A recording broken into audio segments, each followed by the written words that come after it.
Welcome to the channel. Here, we journey into the past so that you can drift off to sleep easily and learn something as you do. Don't forget to subscribe and give a like right now, because by the end of this lecture, you'll already be fast asleep. Close your eyes. The story begins. The history of humankind, as we usually imagine it, with states, armies, laws, writing, and monumental architecture, takes up only a tiny fragment of the overall timeline. The vast majority of human existence unfolded long before the first cities appeared. This period, which we call prehistory, stretches across hundreds of thousands of years and includes the crucial stages of the Paleolithic, the Mesolithic, and the Neolithic. During this time, the basic skills, knowledge, and social practices were formed. Without them, no later civilization could have come into being. The Paleolithic, or Old Stone Age, spans an immense stretch of time. From the first members of the genus Homo, about 2.5 million years ago, up to the end of the last ice age, roughly the 10th millennium BCE. Homo sapiens, wise human, emerged about 300,000 years ago in Africa and then gradually spread across the Old World, first into Asia and later into Europe. Throughout the Paleolithic, people lived under conditions close to the animal world. They moved from place to place, hunted, gathered fruits, roots, and eggs, used stone tools, and sheltered in caves or light structures. Yet even in these conditions, social life slowly grew more complex. People banded together, cared for the sick and the elderly, buried their dead, decorated their bodies, painted on cave walls, and made ritual objects. All of this shows that the seeds of culture and religious consciousness were already forming. Among the best-known remains are the Cro-Magnon sites in France, the famous Lascaux cave with its images of bulls and deer, and the so-called Paleolithic Venuses, small female figurines with exaggerated forms, probably symbolizing fertility. From about the 12th to the 10th millennium BCE, as the climate warmed and the glaciers retreated, the Mesolithic began, a transitional stage between the Paleolithic and the Neolithic. Important changes took place. Many large mammals once hunted disappeared. New landscapes appeared: steppes, forests, marshes. People began using a greater variety of more refined tools, including microliths, tiny stone blades set into bone or wooden handles. Fishing expanded, with boats, nets, and harpoons, and animal domestication began. Dogs seem to have been humanity's first companions. The decisive step in human development came in the Neolithic, which began around 8000 BCE in the Near East, in the so-called Fertile Crescent, a region covering parts of today's Israel, Palestine, Lebanon, Syria, Iraq, and southeastern Turkey. Here we find the first clear traces of settled life, agriculture, and animal husbandry. People started cultivating wheat, barley, peas, and lentils. They domesticated sheep and goats, and later cattle and pigs. This event, known to historians as the Neolithic Revolution, radically transformed human society. The key difference between a farming society and a hunting-gathering one is that people no longer depend entirely on what nature provides. They produce food themselves. This makes it possible to store surpluses, support larger populations, and build permanent settlements. Life became more predictable, but new challenges emerged: the need to protect crops, distribute resources, and organize collective labor. The Neolithic also saw the rise of the first villages. One of the earliest was Jarmo in northern Iraq, a settlement where people lived in rectangular mud brick houses, grew cereals, and kept domestic animals. Even more complex and impressive was Çatalhöyük in Anatolia, modern Turkey, dating to the 7th millennium BCE.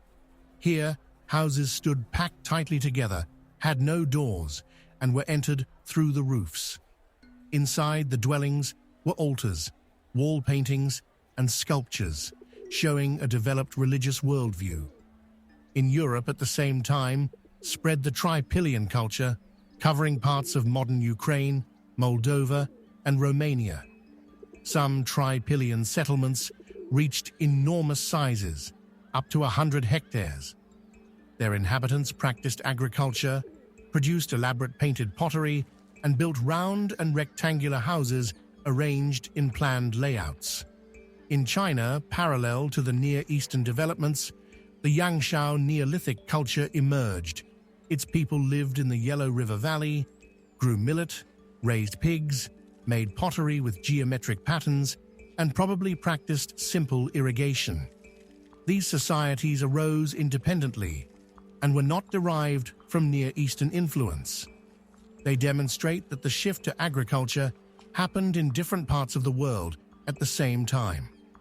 Thus, in the Neolithic were laid the foundations of the phenomena that would define civilization: food production, settled life, population growth, social differentiation, cult practices, architecture, and division of labor.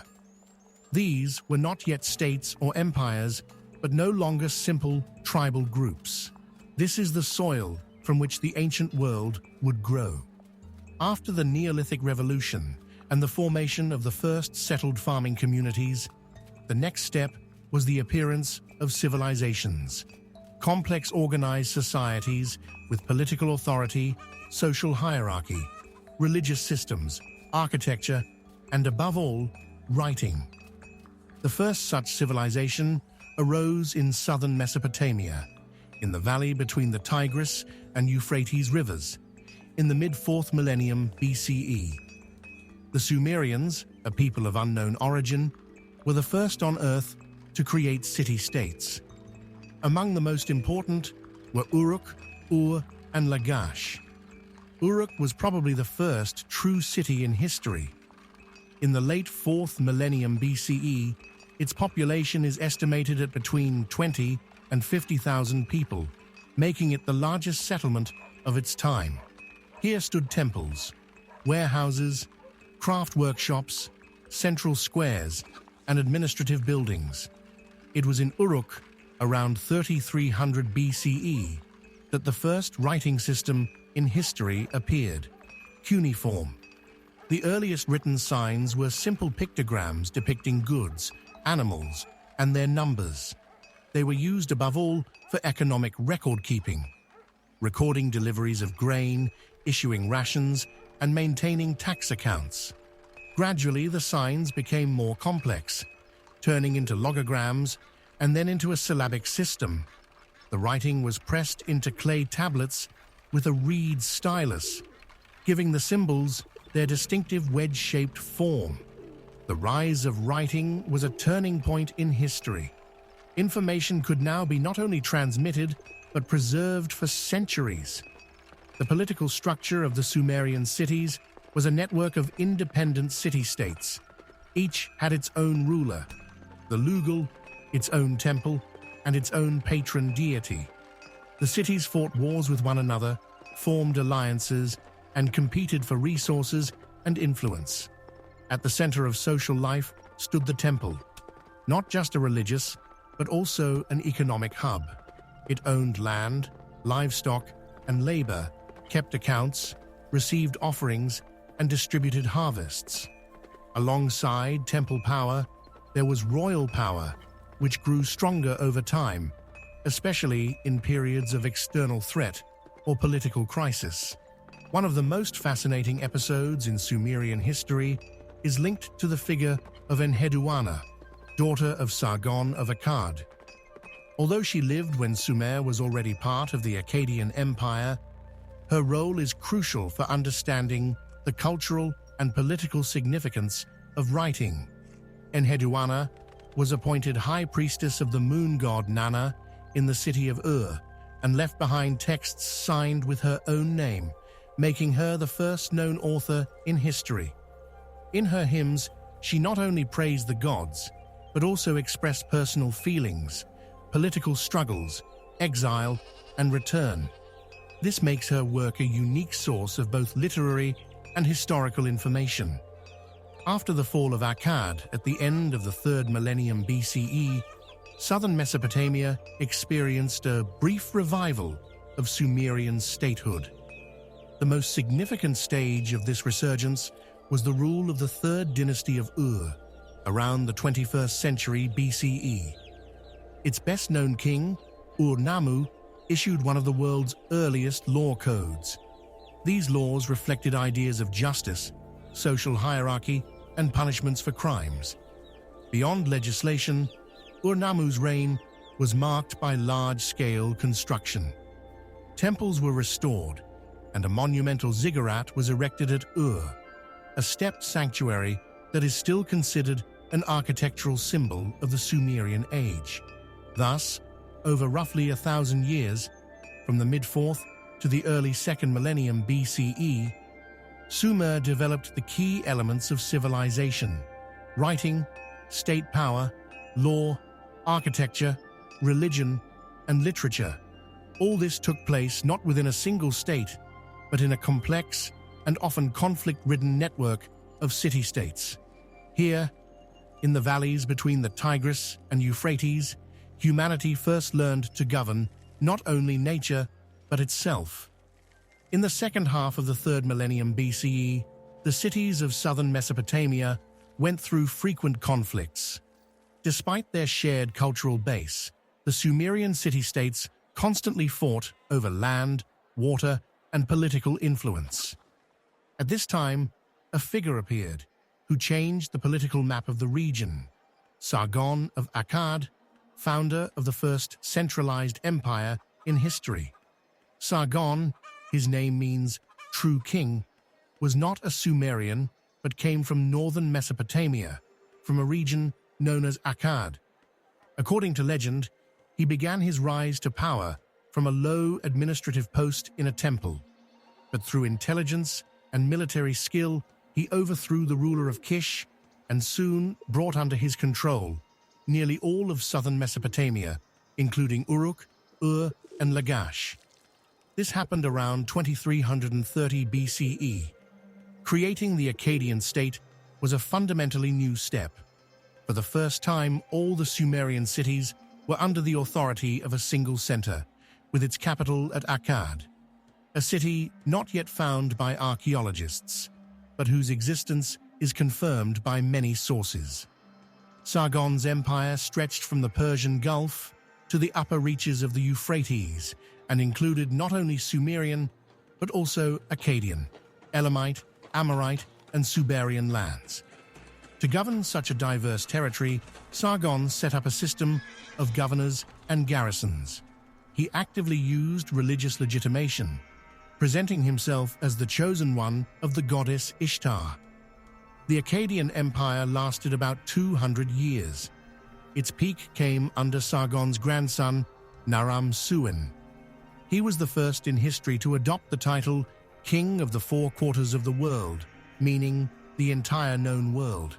He established a personal cult and had himself depicted on reliefs wearing the horned crown, an attribute of the gods, which scandalized the priesthood. Despite this, under Naram-Suen, the empire reached its greatest extent, from the Mediterranean in the west to Elam and the Zagros in the east. Yet, it was in his reign that the processes began, which led to the empire's fall. According to Sumerian legends, Naram-Suen angered the gods by destroying the temple of Enlil at Nippur. Heaven turned away from humankind. These myths can be read as a symbolic reflection of real events. Modern archaeological and climate studies show that at this time, in the 20th century BCE, the region was undergoing severe climatic changes. Years of drought, shrinking rivers, and failing harvests brought famine, migrations, and unrest. The economic and military stability of the Akkadian state was undermined. Cities rebelled, and on the northern frontiers, the mountain tribes known as the Gutians grew stronger and delivered the decisive blow. By the middle of the 20th century, BCE, the Akkadian Empire had ceased to exist as a unified state. Its place was taken by more localized centers of power, and in southern Mesopotamia began a brief but brilliant Sumerian revival, the third dynasty of Ur. The Akkadian Empire left a deep mark. Within it, for the first time, the principle of centralized administration was realized. Across vast territories, the idea of universal royal power emerged, and the Akkadian language became the first lingua franca of the ancient Near East. It was used in diplomacy and administration for many centuries afterward. Although the empire itself did not last long, its institutions, its language, and its model of rule exerted a colossal influence on every later state in the region. After the fall of the Akkadian Empire, Mesopotamia did not collapse into permanent decline. On the contrary, despite temporary political disintegration and the destruction brought by climate crisis and the Gutian invasion, by the beginning of the 21st century, BCE, the south of the land between the rivers was rising once again. This era is known as the period of the Third Dynasty of Ur. It became a kind of neoclassical phase of Sumerian civilization, an attempt to restore, systematize, and synthesize the cultural achievements of earlier centuries. The Third Dynasty of Ur ruled approximately from 2112 to 2004 BCE. Its founder was Ur-Nammu, an outstanding ruler who united southern Mesopotamia, freed it from the Gutians, and proclaimed himself king of Sumer and Akkad. This title was a symbolic gesture, emphasizing continuity with Sumerian culture as well as the Akkadian political legacy. Historians see in this gesture the beginning of the so-called Sumerian-Akkadian cultural synthesis. In practice, this meant that the administrative apparatus continued to use the Akkadian language for governance, while Sumerian was retained as the language of religion, literature, and temple education. Temples and palaces were inscribed in both languages, and scribes were trained in both.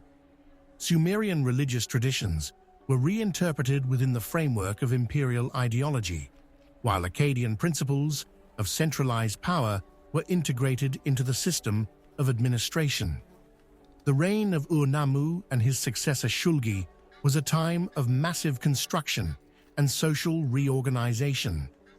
Major ziggurats were restored and rebuilt, including the famous ziggurat of Ur, dedicated to the moon god Nanna. This temple, which later became the architectural symbol of the Sumerian age, was not only a sacred space, but also an administrative center. Beyond architectural achievements, it was under Ur-Nammu that one of the earliest law codes in human history appeared. The laws of Ur-Nammu predated the more famous Code of Hammurabi by almost 3 centuries. They contained articles on punishments for murder, theft, and false accusations, as well as regulations on marriage and property. A key feature of these laws was the presence of fixed fines, a legal system in which penalties were predetermined rather than arbitrary. The state's economy rested on a centralized model of resource distribution. Land formerly belonged to the temples and the king. Farmers received plots to rent and paid taxes in grain or labor. Temple and palace archives kept the most precise records. Clay tablets contain information about ration norms, work assignments, productivity, and deliveries. In major cities, Ur, Lhasa, Eridu, schools for scribes, libraries, and literary archives began to appear. Shulgi, the son of Ur-Nammu, ruled for about 40 years and left behind a vast collection of texts, hymns, autobiographies, and political manifestos. He continued the policy of centralization and cultural integration, proclaiming himself a divine ruler. Under him, new cults were created, and older mythological texts were reworked, including cycles devoted to Inanna and Dumuzi. Nevertheless, by the end of the dynasty's rule, the state began to weaken. Pressure from nomadic tribes to the west, especially the Amorites, grew stronger. The administrative system, now too cumbersome, began to falter. By the start of the 20th century, BCE, the power of was undermined, and around 2004, BCE, the city fell to external enemies. Yet the significance of the third dynasty of is hard to overstate. It was in this period that Sumerian culture was gathered, codified, and transmitted to future generations. The administrative, legal, architectural, and literary models created under Ur-Nammu and Shulgi became the foundation for Babylonian, Assyrian, and Hittite traditions. Sumerian civilization in its classical form came to an end, but its legacy became the bedrock of the entire later Near East. While in the valleys of the Tigris and Euphrates, Sumerian Akkadian civilizations were developing, empires were forming, and the first laws were being written at roughly the same time, but independently, another civilization was emerging along the great river Nile, equally powerful and long-lived. Mesopotamia and Egypt followed parallel paths.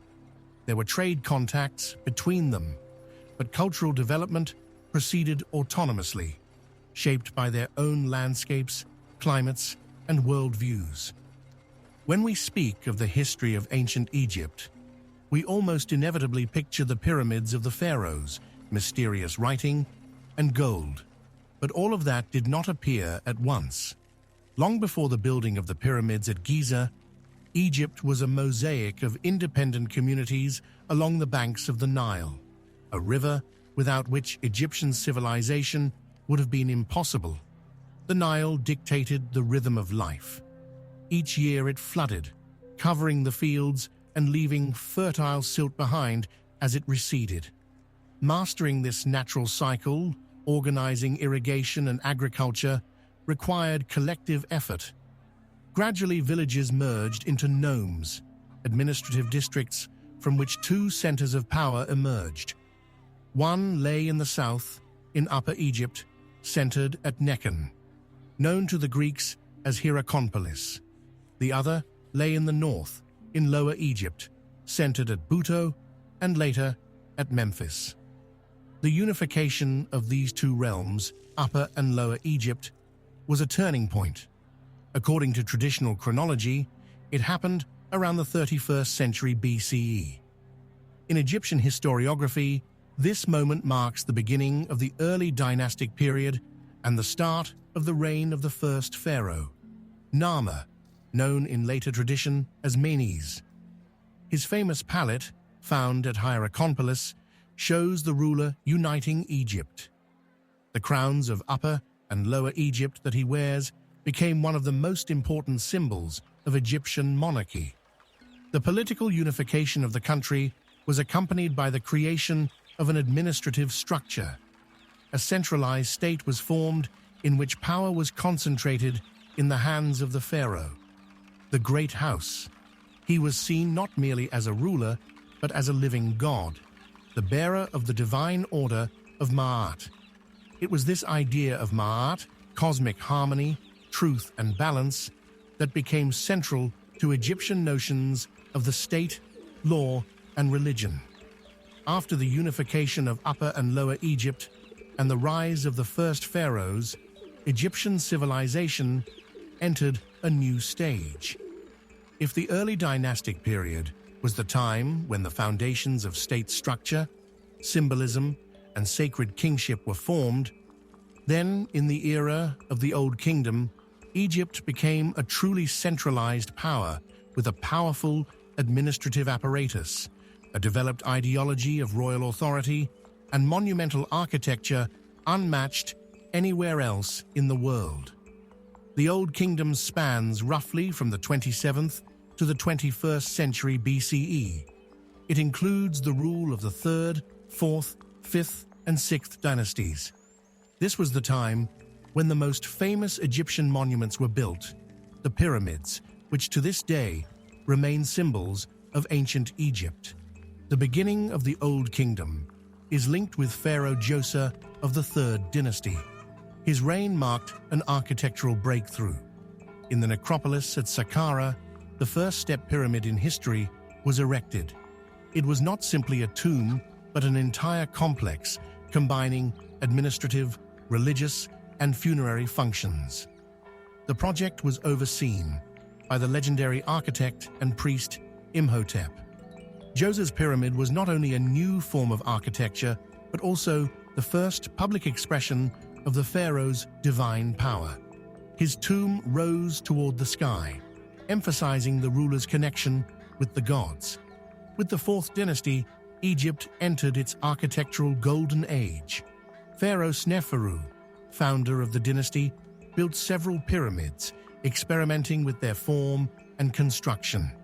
His son Khufu, known in the Greek tradition as Cheops, erected the Great Pyramid at Giza, the largest stone structure in history, built without iron tools or the wheel. After him came Khafra and Menkaura. Under their reigns, the pyramid complex of Giza took its completed form. The Great Sphinx, the giant statue with a lion's body and the face of a pharaoh, probably created under Khafra, became the symbol guarding the royal necropolis. These immense projects were made possible by the development of a strict, centralized system of administration. The pharaoh's power was considered absolute. He was seen not as an ordinary man, but as the living embodiment of the divine order, Ma'at. The pharaoh was the mediator between gods and humans, and all land, water, harvest, and labor of the population were considered his property. It was in this period that the ideology was formed in which order, abundance, and stability were directly linked to the person of the king. The bureaucratic apparatus also developed. Specialized officials appeared who maintained economic and tax records, oversaw construction, logistics, and resource distribution. A network of administrative centers arose throughout the country, and writing and hieroglyphs became instruments of state control. Although the image of the pharaoh is associated with luxury and eternal life, Egypt at this time remained a country with a deeply organized social structure, where labor, loyalty, and order were inseparable parts of daily life.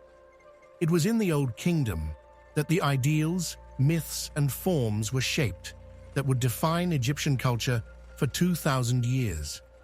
By the end of the Old Kingdom, around the 23rd to 22nd centuries BCE, centralized power began to weaken. The reasons were complex: internal dynastic conflicts, economic difficulties, probable droughts and crop failures, and the growing power of the local nobility, the nomarchs, who gradually began to act independently of the pharaonic center. The authority of the pharaoh, recently regarded as absolute and divine, became the subject of doubt.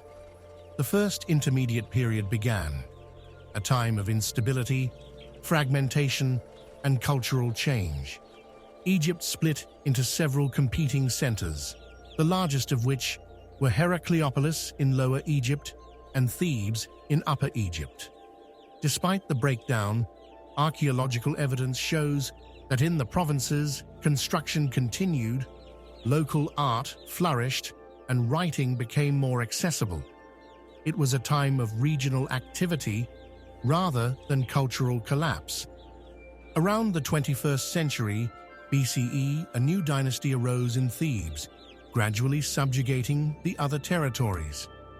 The founder of the Middle Kingdom, Mentuhotep II of the 11th dynasty, restored Egypt's political unity. From this moment begins the era historians call the Middle Kingdom, spanning approximately from 2040 to 1780 BCE. The Middle Kingdom is perceived as Egypt's second classical age. Although it did not produce pyramids equal to those of Giza, it was marked by internal development, the strengthening of bureaucracy, administrative reforms, and cultural consolidation. The pharaohs of the Middle Kingdom especially promoted the provinces. Forts, roads, and irrigation canals were built. Temples and tombs were created outside Memphis. The center of power shifted to Thebes, which became the religious capital of the country. One of the defining features of the era was the growth of the bureaucratic system. Administration was no longer simply an extension of the pharaoh's will, but had become a stable professional structure. Scribes, officials, administrators, military officers, and temple managers all formed part of the new Egyptian elite. It is their figures that now increasingly appear in sculpture, reliefs, and inscriptions. Another crucial shift of the era was a transformation in religious worldview.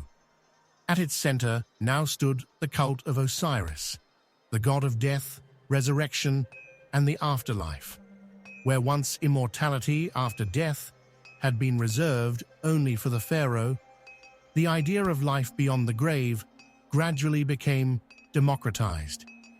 Anyone who had lived in accordance with the principles of Ma'at could hope for salvation. The myth of Osiris, slain and brought back to life, became the central religious narrative of the age. Funerary texts expanded, new books of the afterlife appeared, and attention to the moral dimension of existence deepened. The Middle Kingdom was also an age of literature, philosophy, and reflection. Texts emerged that contemplated suffering, injustice, and destiny. The person of the pharaoh, while still retaining a sacred status, was no longer portrayed as so sharply separated from the rest of society. The kings of this period were often depicted not as gods, but as hard-working and just rulers. Thus, the Middle Kingdom was not simply a political reorganization, but a profound inner rethinking of Egyptian statehood and religion. It prepared the ground for further cultural achievements and showed that civilizations can not only collapse, but also revive, sometimes in a more mature, humane, and sustainable form. While in the Nile Valley, a new political and religious model of the Middle Kingdom was taking shape. Far to the east, beyond the Iranian plateau, along another great river, the Indus, one of the most enigmatic civilizations of the ancient world, was flourishing. It is known as the Indus or Harappan civilization, named after the first archaeological sites discovered. This culture existed in parallel with ancient Egypt and Mesopotamia, but remains much less understood, largely because its script is undeciphered and inscriptions are rare. Yet its scale and level of development leave no doubt we are dealing with a true civilization. The Harappan civilization reached its peak between the 26th and 19th centuries BCE, spanning vast territories from what is now eastern Pakistan to northwestern India. Its largest and best-studied centers were the cities of Harappa and Mohenjo-daro. Both were located in the fertile Indus Valley and represented a unique phenomenon for their time. Carefully planned, engineered, and organized, with regular urban layouts, drainage systems, running water, and paved streets. Mohenjo-daro, whose name in Sindhi translates as Mound of the Dead, is especially striking in its design. It was divided into two main parts: a citadel on an elevated area, likely the administrative and ritual center, and the lower city where most of the population lived. On the citadel stood a monumental structure known as the Great Bath, a rectangular brick-lined basin with a drainage system and water access. This facility probably had not only practical but also ritual significance, perhaps connected with purification rites. The layout of Indus cities impresses with its rationality. Streets intersected at right angles. Blocks were clearly organized. Houses were built from baked brick, unlike the sun-dried brick common in Mesopotamia.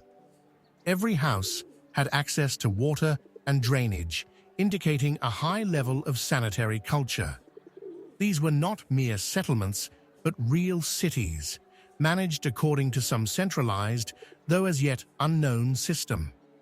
A distinctive feature of the Harappan civilization is that we know almost nothing about its rulers. There are no monumental depictions of kings or gods, no triumphal inscriptions, no glorification of military victories. It seems to have been a culture that prioritized order, infrastructure, production, and trade, rather than dynasties and conquests. Archaeological finds point to extensive trade contacts with Mesopotamia, Central Asia, and possibly the Persian Gulf region. Seals with images of animals and symbols have been discovered, likely elements of an accounting system or marks of ownership. These seals remain one of our main sources of information about the Harappan script, which to this day has not been deciphered. Despite its high level of development, the Harappan civilization began to decline around the 10th century BCE.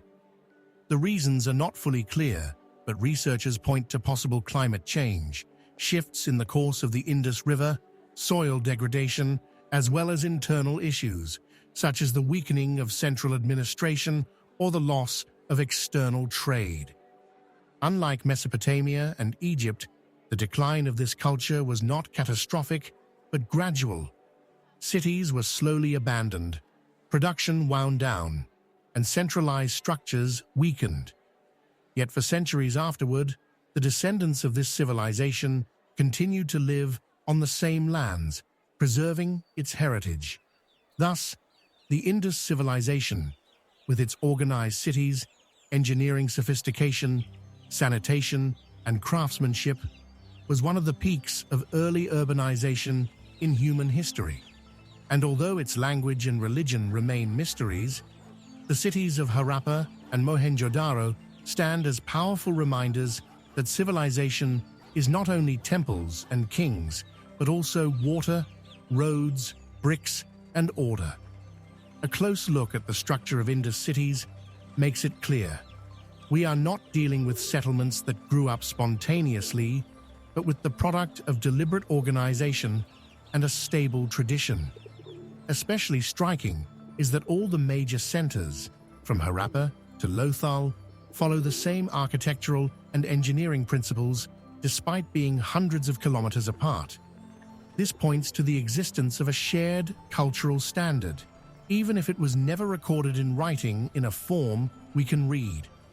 Most likely, it was transmitted through craft guilds, oral traditions, or even some system of centralized training, a kind of proto-professional school for architects, builders, and hydraulic engineers. What stands out in the urban layout is not only the geometry of the streets, but also the organization of life between the houses. Narrow lanes with drains, intersections with widened spaces where shops or workshops may have been located. Residential houses were often 2 stories high, with staircases, inner courtyards, and wells. All of this creates the impression of a space adapted not just for survival, but for comfort, modest yet solid. We do not see luxurious palaces or monumental temples here. Everything is restrained, without ostentation. This suggests that the social structure may have been more horizontal, without a sharply defined royal elite. The economic side is no less intriguing. At first glance, the cities of the Indus Valley look like administrative and craft centers, but many of them, for example Sutkagan-Dor or Lothal, played a key role in river and sea trade. At Lothal, archaeologists discovered a structure they interpret as a dockyard, a rectangular basin with a channel connecting it to the river. This indicates that the Harappans possessed not just simple exchange of goods, but a well-organized logistics system that took tides, shipping routes, and seasonal navigation into account. A standardized system of weights and measures using stone weights points to a high level of uniformity in economic operations, and the seals found in trading and storage areas may have been not only marks of ownership, but also a kind of pass to certain zones, the equivalent of contracts, or even an early form of branding, a symbol of the producer. When decline set in, it appeared not as a sudden disaster, but as gradual change in daily life. Pottery styles became simpler, standardized bricks disappeared, and city planning lost its strictness. Writing appears more and more rarely.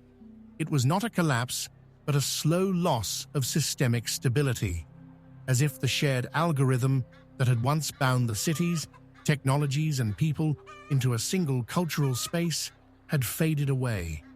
What is especially important is that this decline coincided with the disappearance of external trade. As soon as contacts with Mesopotamia ceased, the flow of imported goods sharply decreased. It is quite possible that dependence on exchange itself made the Harappan model vulnerable.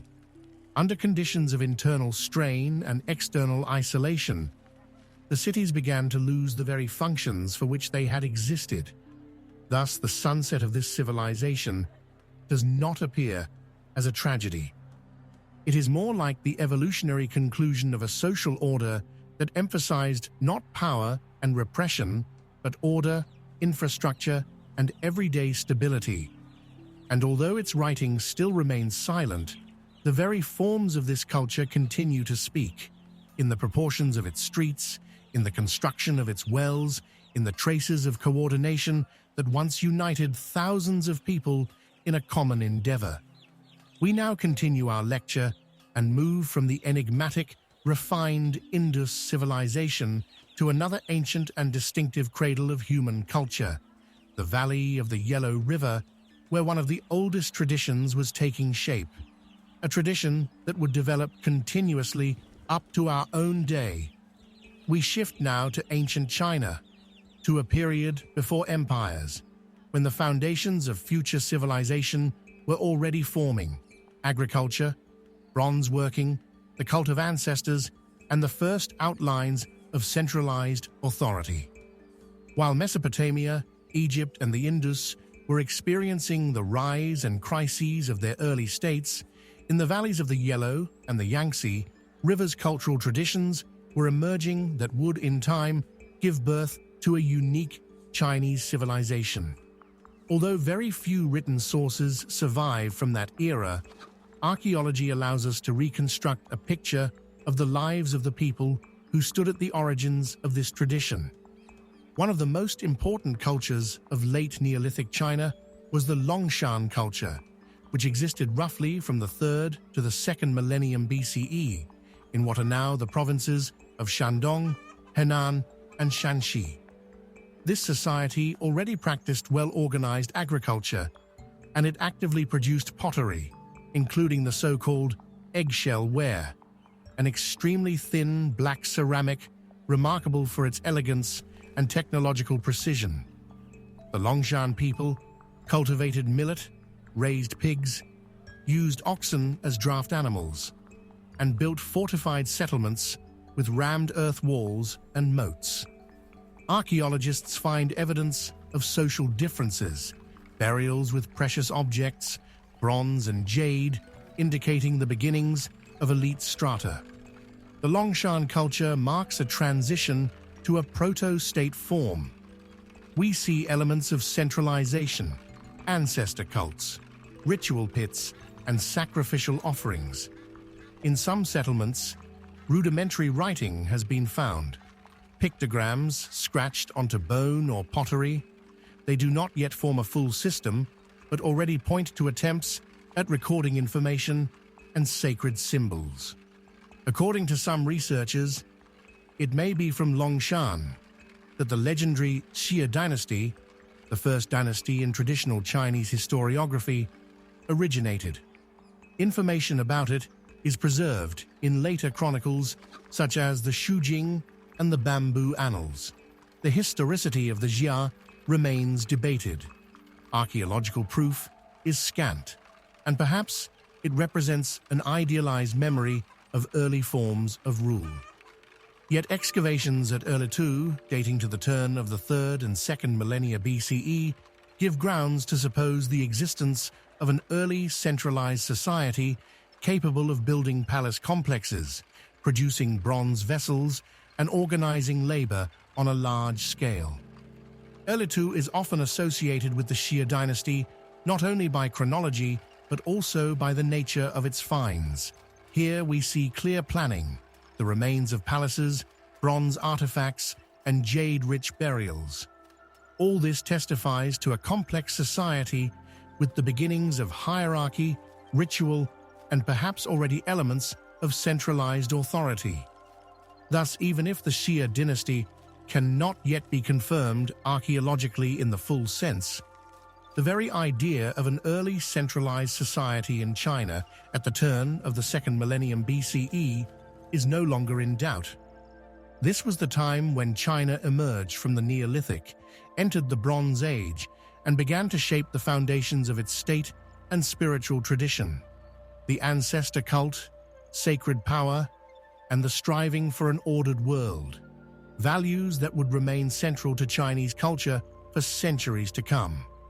Now we move to the next crucial stage in the history of ancient China, to the Shang dynasty, which is no longer hypothetical or mythic, but confirmed by extensive archaeological evidence.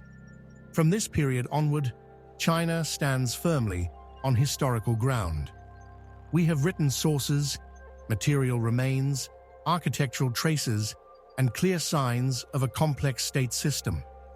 After the Longshan and Erlitou cultures, associated with early forms of centralized control, Chinese civilization entered a new phase. Around the 15th century BCE, in what is now Henan province, the first fully confirmed state in Chinese history took shape, the Shang dynasty, also known as the Yin dynasty. This was no longer a proto-state, but a full Bronze Age civilization with developed institutions of power, military organization, hieroglyphic writing, and a rich ritual culture. One of the main technological achievements of the Shang era was bronze casting, which reached astonishing sophistication. From bronze, they made not only ritual vessels, but also weapons, axes, spears, daggers, arrowheads. All this speaks to the important role of war and the centralized mobilization of resources. Bronze production required a complex organization of labor, from mining ore to casting, involving hundreds of specialists. Craftsmen used sectional clay molds, which allowed them to create objects with a high degree of detail, including inscriptions, ornaments, and images of animals and ancestors. Many of these objects serve not only a practical, but also a sacred purpose. Yet the most outstanding legacy of the Shang era was not its bronze artifacts, but the oracle bones, the first written records in the history of China. These were ox shoulder blades and turtle shells on which priests carved questions to ancestors and spirits about the weather, the harvest, war, or the health of the king. After a ritual heating, the cracks were interpreted, and the answers were recorded next to the questions. These inscriptions are an early form of Chinese characters. They provide a unique window into the life, thought, and political structure of the time. What is especially important is that the use of oracle bones reveals the strict centralization and sacred nature of power. Only the royal dynasty had the right to ask questions of the spirits and to record them in writing. This made the priest and the king parts of a single mechanism of rule, where power was both political and religious. The center of such a state was the city of Yin, sometimes called the Institution, hence the dynasty's alternative name. Here stood royal palaces, workshops, storehouses, temples, tombs, and arsenals. The space was precisely organized. Judging by the finds, the administrative system already included delegated authority at the local level. the collection of tribute, and systematic record-keeping. The royal tombs of the Shang dynasty are a subject in themselves. They astonish by their scale, the richness of their grave goods, and the complexity of their rituals. Together with the king, concubines, warriors, horses, and chariots were often buried. This shows how closely power, ancestor worship, and ideas of the afterlife as a continuation of rule were linked. Thus, the Shang dynasty stands as the first historically proven embodiment of the ancient Chinese model of the state. Centralized, sacralized, ritualized, and bureaucratic. Here, metallurgy and magic meet, character and power, offering and writing.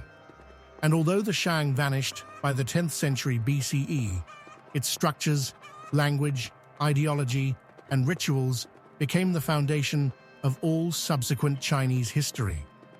So we pause at the moment when the first civilizations had already emerged.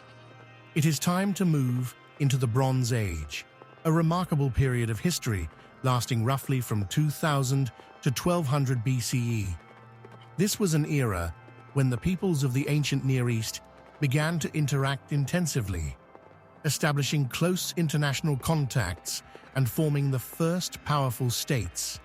It was precisely then that history saw the rise and flourishing of Babylon, the great city situated in the fertile valley between the Tigris and Euphrates rivers, on the lands we know as Mesopotamia.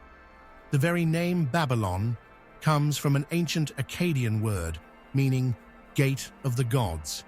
Even this underlines the special spiritual significance of the place. At that time, the city was a vast and vibrant center surrounded by massive walls. Beyond them stretched gardens, temples, and bustling markets.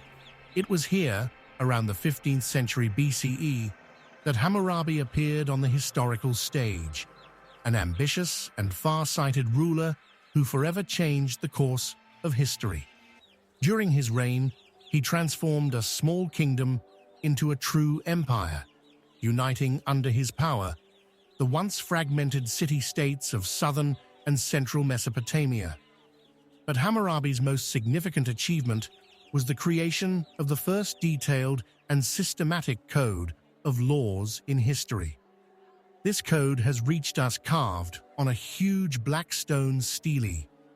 Imagine, more than 3,500 years ago, in the middle of the bustling heart of the city, a majestic stone rose up, covered with hundreds of lines of cuneiform script. On it were inscribed the laws and rules that told people how to live and how to preserve order. Anyone could come up, read it, or ask for it to be read aloud, and see for themselves that their rights were protected by the state. It is from these laws that we know the famous rule: an eye for an eye, a tooth for a tooth. But Hammurabi's laws were far more complex and far deeper. They regulated virtually every aspect of social life: trade and agriculture, marriage and divorce, punishments for theft and murder, the responsibilities of builders and physicians, even the care of orphans and widows. And although today these laws may seem harsh, in their own age, they were an expression of wisdom and justice, a protection against arbitrariness, and a guarantee of order in a rapidly growing society. Under Hammurabi, Babylon became a center of international politics and trade. Merchants from distant lands walked its streets, bringing bronze goods, gold, and precious stones. Envoys of the Babylonian king traveled to neighboring realms, concluded alliances, held negotiations, and corresponded with other powers. It was in this era that the earliest diplomatic correspondence arose on clay tablets, which have survived to tell us about the complex and rich relations between countries. The Bronze Age was the time when separate civilizations began to merge into a single historical stream, exchanging culture, knowledge, and experience. This laid the foundation for the further development of all humankind, and Babylon, together with its great king Hammurabi, stands at the very source of this long and astonishing path. Now that we have looked at the flowering of Babylon and the reign of Hammurabi, it is time to move a little farther north, to the region of Upper Mesopotamia. It was here, at the beginning of the second millennium BCE, that one of the most powerful states of antiquity began to form: Assyria. Assyria arose in the valley of the Tigris River, on the territory of modern northern Iraq. The main center of this early state was the city of Ashur, named after the supreme god of the Assyrians. At first, it was a small settlement, under the cultural influence of the Sumerians and Akkadians. But already in the early second millennium BCE, Ashur was turning into an independent and ambitious political entity. The Assyrians became renowned above all as skilled warriors and organizers. Their statehood took shape under constant threat from neighbors, which made warfare a central element of Assyrian culture. Already in this period, the traits that would later define the whole Assyrian Empire were beginning to emerge: strict discipline, centralized administration, a developed army, and an efficient system of taxation. At the start of its path, Assyria was not yet a great power. It was more a trading city-state, actively interacting with other countries of the region. Trade played a key role. Assyrian merchants traveled hundreds of kilometers, especially into Asia Minor, the territory of modern Turkey, where they established trading colonies. The most famous example of such a colony was Kanesh, an important commercial center. Here, archaeologists have found numerous cuneiform tablets of business correspondence describing trade deals, partnership agreements, and even court disputes among Assyrian merchants. Gradually, as it strengthened its position, Assyria began to pursue an active foreign policy. Already in the 15th century BCE, Assyrian kings waged wars against neighboring tribes and cities, expanding their sphere of influence. At the same time, the cult of the king was forming, not only as a political leader, but as a divinely inspired ruler. This cult would play a major role in the future ideology of the empire. Thus, early Assyria was an example of a state grown out of trade, discipline, and the struggle for survival. Within it, a system was taking shape that would one day give the world one of the most organized and fearsome military machines of the ancient world.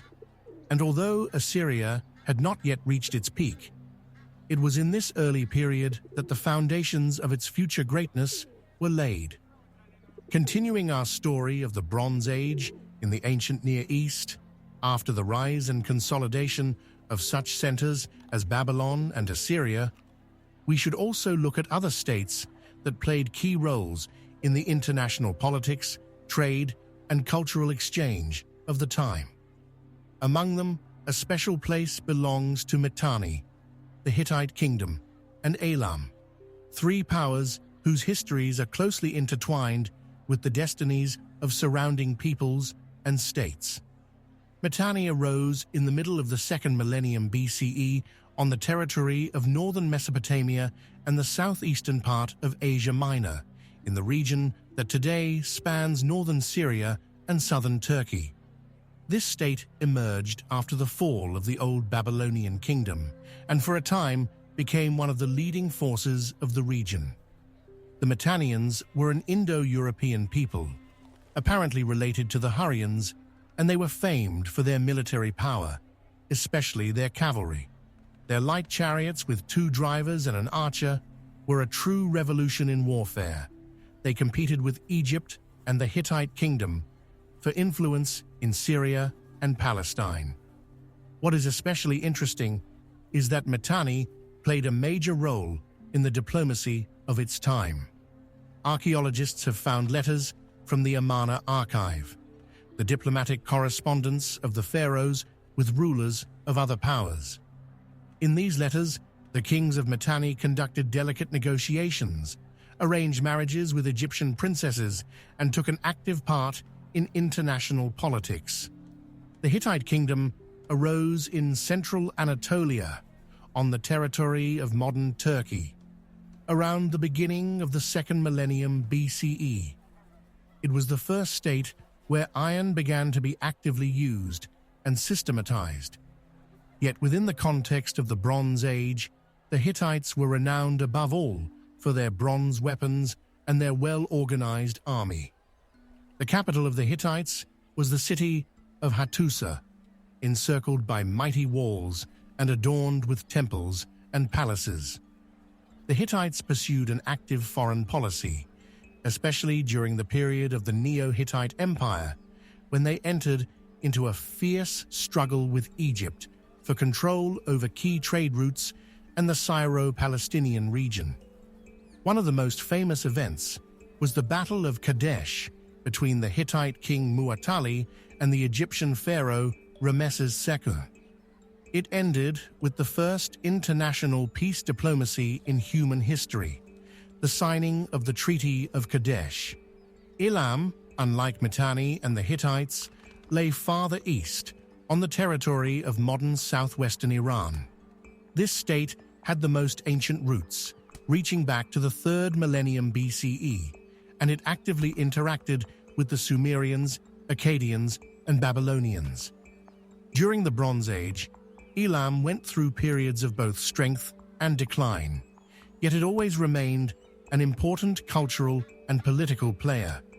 Its capital was the city of Susa, one of the most ancient centers of civilization. Elamite culture was distinguished by its architecture, its script, and its religious traditions.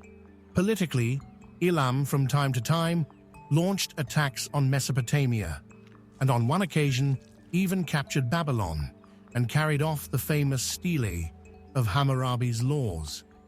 The Elamites conducted a complex and active diplomatic game, and although Elam never became an empire in the classical sense, it exerted powerful influence on the political processes of the region throughout the entire Bronze Age.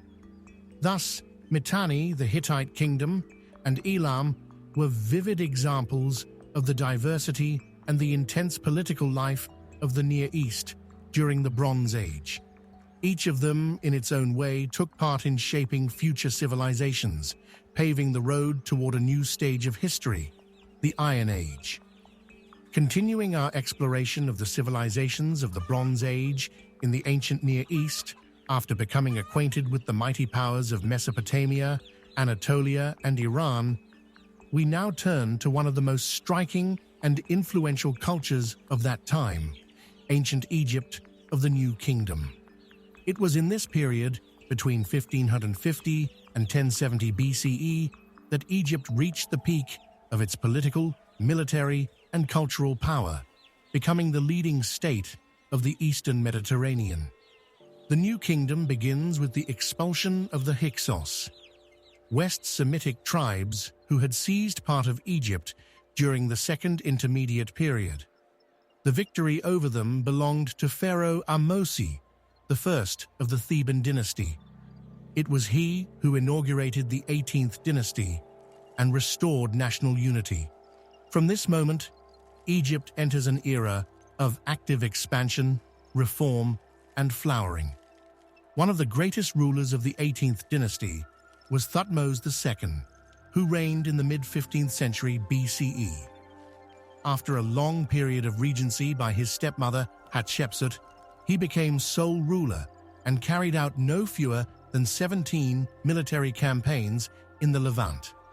In the famous Battle of Megiddo, he defeated a coalition of Canaanite princes, after which Egypt established control over territories as far as the Euphrates River. During the time of Thutmose II, Egypt reached the maximum territorial extent in its entire history. The next remarkable stage in the history of the New Kingdom is linked to the figure of Akhenaten, known before his accession as Amenhotep IV, who ruled in the mid-15th century BCE. He entered history as a reformer and the first pharaoh who attempted to introduce monotheism, the cult of the solar deity Aten. Akhenaten moved the capital to a city he built himself. Akhetaten, modern Amarna, abandoned the cult of Amun and banned traditional forms of worship. A new style appears in the art of this time. Instead of canonically idealized images, artists create realistic scenes of family life, depictions of the pharaoh with his wife Nefertiti and their children, and the symbolism of the solar disk. Yet after Akhenaten's death, his religious reforms were rejected and the traditional beliefs restored. The throne passed to the young pharaoh Tutankhamun, who ruled only briefly, roughly from 1330 to 1321 BCE. He abolished the cult of Aten and returned power to the priesthood of Amun. Tutankhamun himself did not become famous for major reforms, but he achieved worldwide renown thanks to the discovery of his nearly untouched tomb by the archaeologist Howard Carter. In 1922, this find gave the world a wealth of knowledge about the culture, art, and daily life of Egypt's elite at that time. The true embodiment of Egypt's greatness is Ramses II, or Ramses the Great, who reigned for about 66 years, from 1279 to 1213 BCE.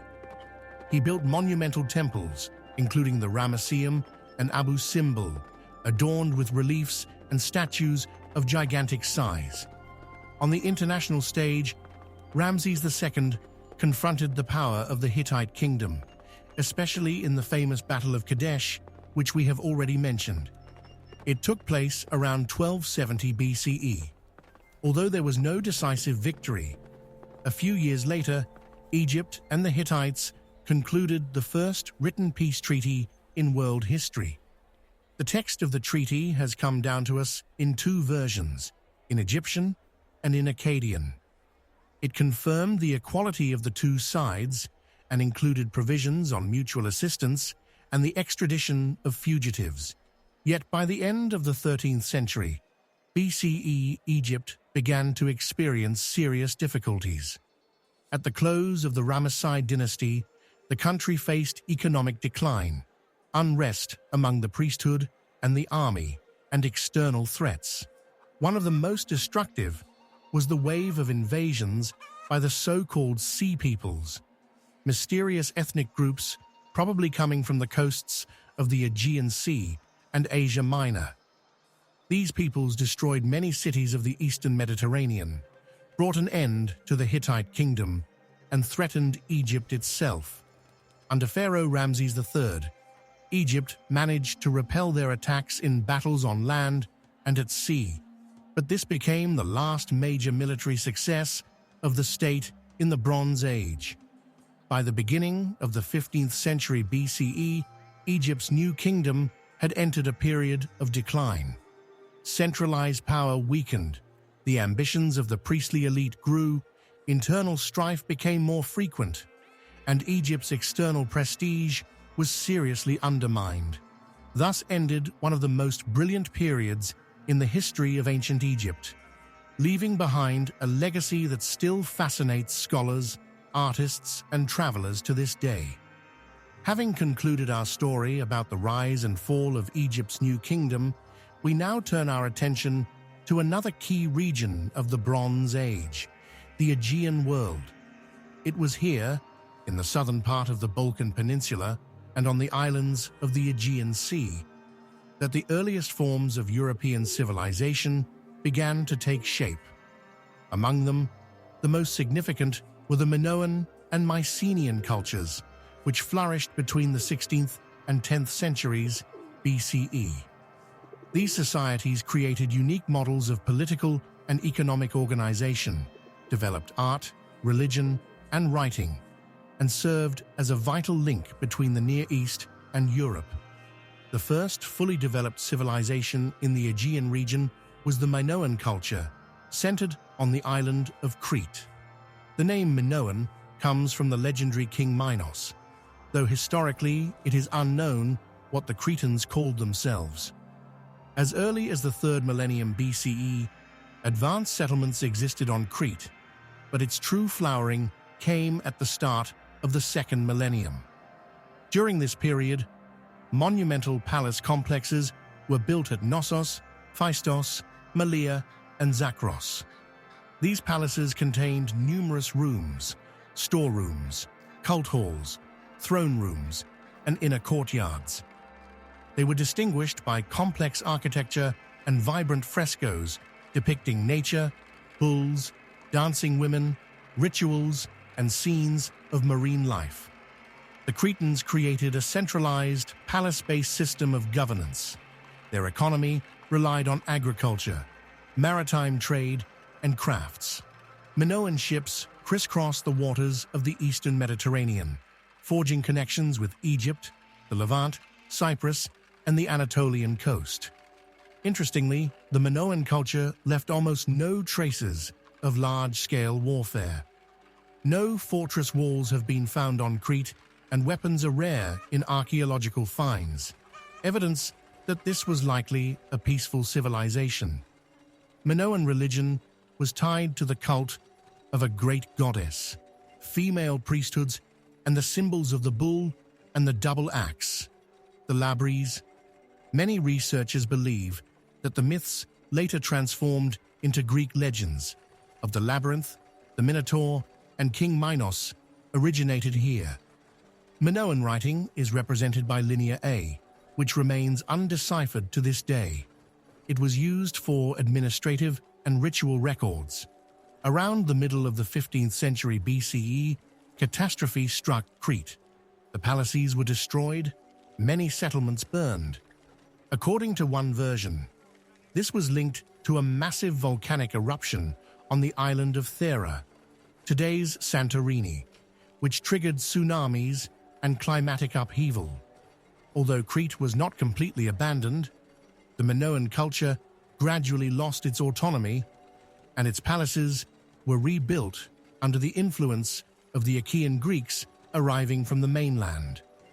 On mainland Greece, from the mid-15th century BCE, the Mycenaean civilization, or Achaean culture, began to take shape. It takes its name from the city of Mycenae, one of the most powerful centers of the time, alongside Tiryns, Pylos, Athens, and Thebes. Unlike the Minoans, the Mycenaeans were a warlike people.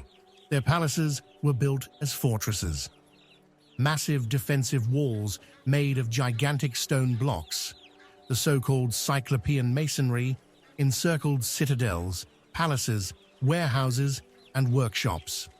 The Lion Gate at Mycenae became the symbol of the architectural might of the era. The Mycenaeans adopted the palace system and writing from the Minoans, but adapted it to their own language. Linear B, created around the 15th century BCE, was used for administrative record-keeping. It represents one of the earliest forms of the Greek language, and its decipherment in 1952 by Michael Ventris was a scholarly sensation. Tablets from Pylos, Mycenae, and other centers contain data on the distribution of goods, censuses of people, and the delivery of metals and textiles. Mycenaean society was hierarchical. At its head stood the Wonax, the king, who held both military and administrative power. Under him served warriors, landowners, craftsmen, and priests. Their religion already bore features that later shaped the Greek pantheon. Names of deities such as Zeus, Hera, Poseidon, and Athena appear in the Linear B inscriptions. The 15th century BCE became the age of the Mycenaean world's full flowering. Its influence spread across the Aegean islands, Crete, the coastal regions of Anatolia, and Cyprus. Archaeologists find traces of trade with Egypt and the Levant, as well as evidence of a military presence in some areas. It is to this period that many scholars assign the legendary Trojan War, later immortalized in Homer's epics, the Iliad and the Odyssey. Yet around the 12th century BCE, a sharp decline begins. Almost all the palace centers of Mycenaean Greece are burned or destroyed. Writing disappears, architecture becomes simpler, trade collapses. The so-called Dark Age arrives, a period of nearly 200 years about which we know very little. The reasons for this collapse are still debated. Among the theories are raids by the Sea Peoples, internal conflicts, resource exhaustion, earthquakes, climate shifts, or a systemic breakdown of the entire administrative order. Thus, the Aegean world of the Bronze Age represents a unique and crucial stage in the development of European civilization. The Minoans contributed to shaping the region's cultural traditions, while the Mycenaeans laid the foundations that would later grow into classical Greece. Their architecture, social organization, religion, and writing became the bedrock of future European history. After the fall of the Mycenaean world and the crisis of the Egyptian state, we enter the most enigmatic and dramatic era of the Late Bronze Age. Around 1200 BCE, across the eastern Mediterranean, complex systems of government, palace centers, international trade routes, and long-standing cultural ties collapse almost simultaneously. This rapid breakdown sweeps through regions from the Balkans to the Levant, including mainland Greece, Anatolia, Cyprus, Syria, and much of Egypt. One of the clearest signs of the crisis is the destruction of virtually all palace centers within 1 or 2 generations. In Greece, Mycenae, Pylos, and Tiryns burn. In Anatolia, the capital Hattusa disappears. On Cyprus, Enkomi falls. In the Levant, the prosperous trading hub of Ugarit ceases to exist. Archaeologists record traces of fires, the death of craft production, the abandonment of palace grain storage, and the disappearance of stone and brick public buildings.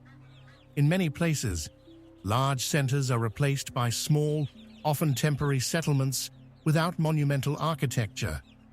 The international trading network that had linked Egypt, the Levant, the Hittite Kingdom, Mycenae, and Mesopotamia collapses. Sea routes that had once ensured a steady flow of metals, especially copper and tin, vital for bronze production, come under threat. A sharp reduction in metal supplies is visible in the decreased number of bronze objects in late Bronze Age layers. The volume of Eastern amphorae found in Western regions dwindles. Economies dependent on imports lose stability, triggering social unrest and famine. Against this backdrop appear the so-called Sea Peoples, disparate groups of migrants, warriors, and perhaps refugees moving from the west and northwest into the coastal regions of the eastern Mediterranean. Egyptian texts from the reigns of the last pharaohs of the 19th and 20th dynasties mention them as organized tribal coalitions engaged in both naval and land invasions. Among them are named the Shekelesh, the Peleset, the Sherdan, the Tieka, and others. Some of these groups may have settled in the territories of former states. For example, the Peleset, the future Philistines, on the southern coast of Canaan. One of the most famous clashes was Egypt's defense under Pharaoh Ramesses II. Around 1170 BCE, the Egyptian army and navy repelled a massive attack by the Sea Peoples. Reliefs in the temple at Medinet Habu in Thebes depict fierce battles in which the Egyptians prevail, using both chariotry and their fleet. Despite victory, Egypt loses its influence in Asia, and its foreign policy contracts to defending its own borders. The aftermath of this era is devastating. Over the following centuries, writing systems disappear, temple and administrative architecture weakens, and population numbers shrink across most regions. In material culture, we see a return to handmade pottery, simplified tools, and more primitive agriculture. In some areas, such as mainland Greece, stone construction ceases altogether, and palaces are replaced by wooden buildings that leave almost no trace in the archaeological record. This marks the beginning of what has come to be called the Dark Ages. Yet this period was not a total disappearance of culture. Within small, decentralized communities, crafts continued, folk forms of religion survived, and elements of future ethnic traditions began to develop. During this same time, there is a gradual shift from bronze to iron, not as a straightforward technological advance, but more as a response to the shortage of traditional raw materials. Iron becomes a readily available alternative and begins to replace bronze goods. By the 6th century BCE, signs of revival appear in different parts of the eastern Mediterranean. In Greece, the first proto-urban settlements emerge, such as Lefkandi and Smyrna. A Greek script develops on the basis of the Phoenician alphabet.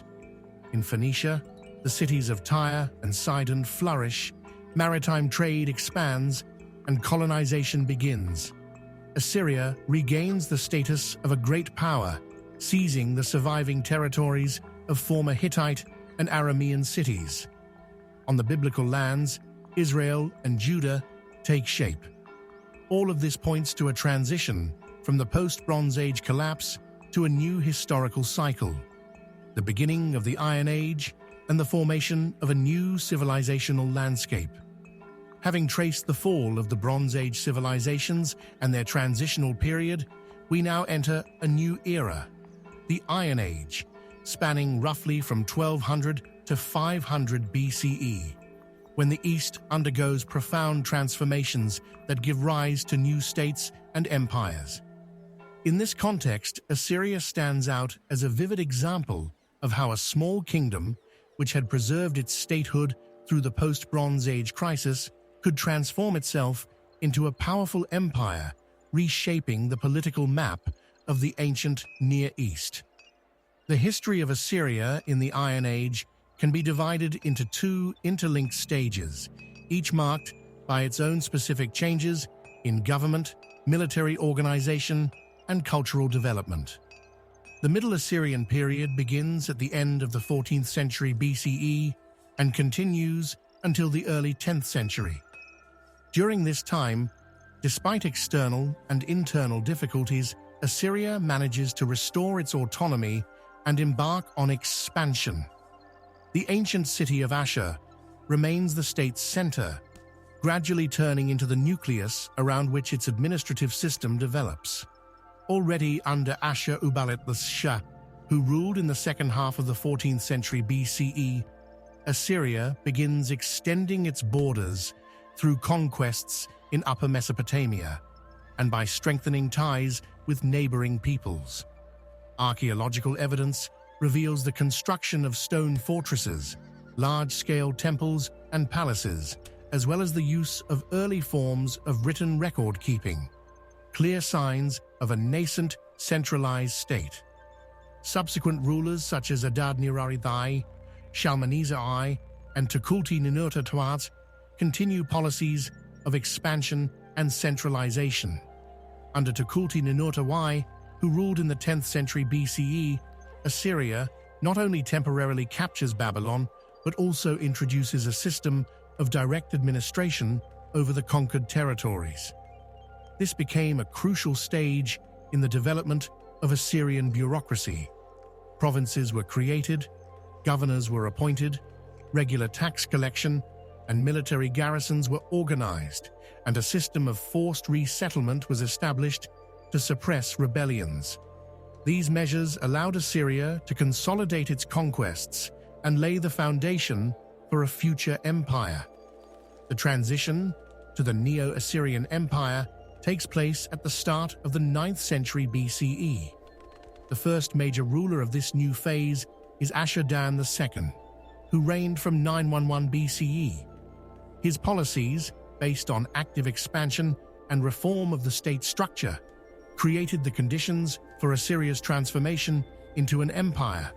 His successors, among them Adad-nirari II, Tiglath-Pileser II, Sargon I, Sennacherib, Esarhaddon, and finally Ashurbanipal, steadily expanded the state's territory. During the reign of Tiglath-Pileser II, Assyria introduced sweeping administrative reforms. The system of vassal kingdoms was replaced by direct provincial rule. A regular tax system was established, and standardized procedures for supplying the army were introduced. At the same time, conquered populations were systematically deported, strengthening imperial control and fostering cultural assimilation. The Neo-Assyrian Empire reached its peak in the second half of the 9th and the beginning of the 7th century BCE. The Assyrians conquered vast territories stretching from the Zagros Mountains to the Persian Gulf, and from the Caucasus to the eastern Mediterranean. Strategically important centers included not only the traditional capital Ashur, but also the new capital, Nineveh, which was massively rebuilt and transformed into one of the largest cities of the ancient world. Under King Sennacherib and later Esarhaddon, Nineveh became the political, cultural, and economic heart of the empire, as evidenced by numerous reliefs, inscriptions, and other masterpieces of Assyrian art. Particularly significant is the reign of Ashurbanipal in the 7th century BCE, when the empire reaches its highest cultural and administrative stage. In his possession was the famous Library of Nineveh, assembled from tens of thousands of clay tablets inscribed in Akkadian, Sumerian, and other languages. This library is an invaluable source of knowledge on religion, mythology, history, legal norms, and scientific observations of ancient Mesopotamia. Archaeological excavations carried out in the 20th century have allowed scholars to reconstruct many aspects of Assyrian culture and state organization. The military power achieved during this period was characterized by strict discipline, innovative siege engines, the use of chariots, a well-organized infantry, and later, cavalry. The system of mass deportations implemented by Assyrian rulers not only prevented uprisings, but also integrated conquered territories into a single administrative framework. This policy contributed to the empire's long-term stability despite frequent clashes with rebellious elements and external enemies. Yet by the end of the 7th century BCE, the Assyrian Empire began to experience severe strain. Internal discord, protracted wars, and constant military campaigns drained the state's resources. External powers, notably the Medes and the Neo-Babylonians, united to inflict a crushing defeat. In 612 BCE, Nineveh was captured and destroyed, and in 609 BCE, the last Assyrian stronghold fell. These events ended one of the first examples of a powerful, centralized empire, leaving behind a rich legacy in state administration, military tactics, architecture, and culture. Assyria's legacy continued to influence later civilizations. Assyrian administrative models, military technologies, and artistic traditions found echoes in the Babylonian, Achaemenid, and Roman empires. The Assyrians were the first to demonstrate how systematic power, the integration of diverse peoples through mass relocations, and effective management of conquered lands could form the basis of an empire capable of ruling a multi-ethnic realm for centuries. After the fall of the Assyrian Empire, a new geopolitical order took shape in the Near East. Central Mesopotamia, once one of Assyria's provinces, became the center of struggle among various claimants to the inheritance of the collapsed state. It is in this context that the Neo-Babylonian kingdom emerges, also known as the Chaldean state, which existed from 626 to 539 BCE. Its founder was Nabopolassar, a leader of Chaldean origin, one of those who led the rebellion against Assyria in southern Mesopotamia. His revolt began around 626 BCE and quickly won the support of the Medes, especially their king Cyaxares. As a result of joint military campaigns, the Assyrian capital Nineveh was taken and destroyed in 612 BCE. The last center of resistance, the city of Harran, fell in 609 BCE. Thus ended the story of the Assyrian Empire, and on its ruins arose the Neo-Babylonian kingdom. The reign of Nabopolassar's son, Nebuchadnezzar II, marked the high point of this new state. He ascended the throne in 605 BCE after successfully commanding the army in the decisive Battle of Carchemish, where the Babylonians crushed the Egyptians and the remnants of the Assyrian forces. This victory secured the Neo-Babylonian kingdom's control over all of Syria and Palestine, driving Egypt out of the Near Eastern arena. Nebuchadnezzar II ruled for almost 43 years, during which he conducted a series of large-scale military campaigns. In 597 BCE, he besieged and captured Jerusalem, where King Jehoiakim was taken prisoner and deported to Babylon, along with part of the population. After a new revolt in Judah in 586 BCE, he completely destroyed Jerusalem and the First Temple, and tens of thousands of Jews were deported. This period entered Jewish history as the Babylonian captivity, which had a profound influence on religious and cultural identity. Beyond his military successes, Nebuchadnezzar was renowned as a builder and patron of learning. His reign was marked by grandiose construction projects in Babylon. The city was encircled by double defensive walls, reinforced with towers and gates. One of the most famous structures was the so-called Ishtar Gate, faced with deep blue glazed bricks adorned with reliefs of lions, bulls, and dragons. The city was embellished with canals, bridges, temples, and vast palace complexes. According to ancient sources, it was under Nebuchadnezzar that the legendary Hanging Gardens of Semiramis were created, although historians still debate their true location and even their existence. The scientific and religious life of the Neo-Babylonian kingdom also reached a high level. The Sumerian Akkadian tradition continued in the temples, where priests observed the heavens, recording the movements of planets and eclipses. These observations became the basis for astronomical tables and calendars later used in Hellenistic and Islamic science.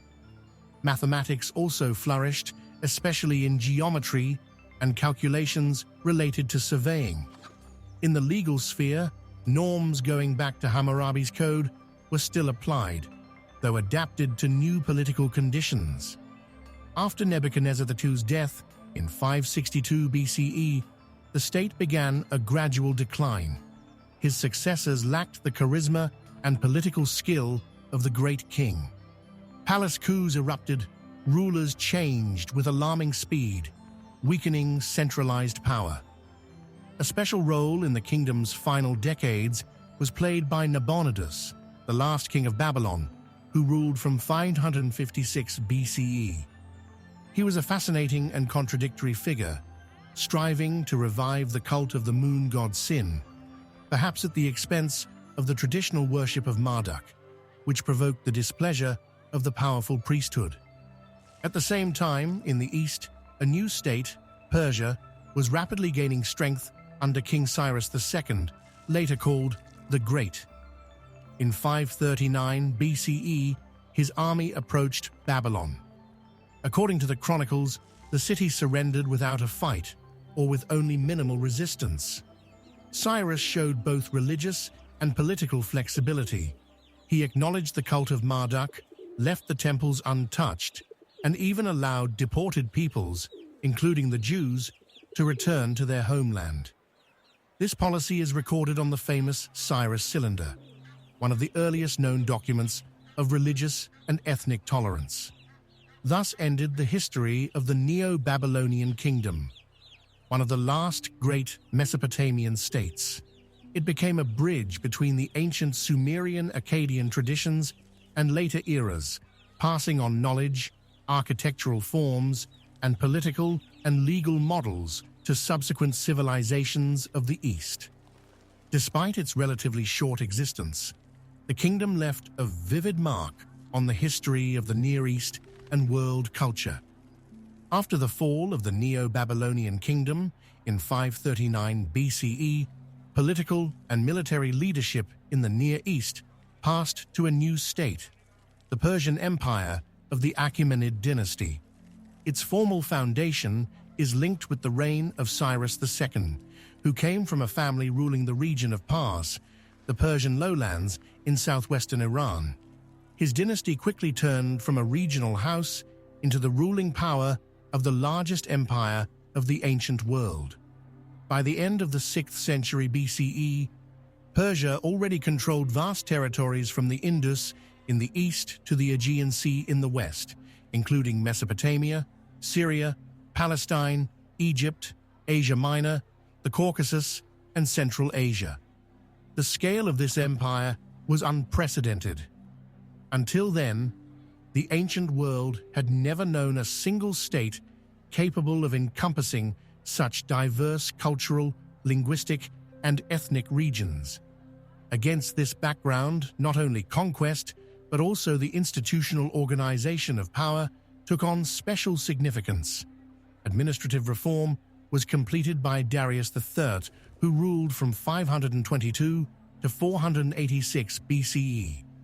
He systematized the division of the empire into satrapies, roughly 20 administrative districts, each headed by a royal governor.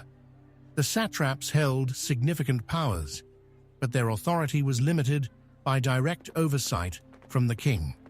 From the capital, the king's eyes, special officials were sent to inspect loyalty and the effectiveness of administration.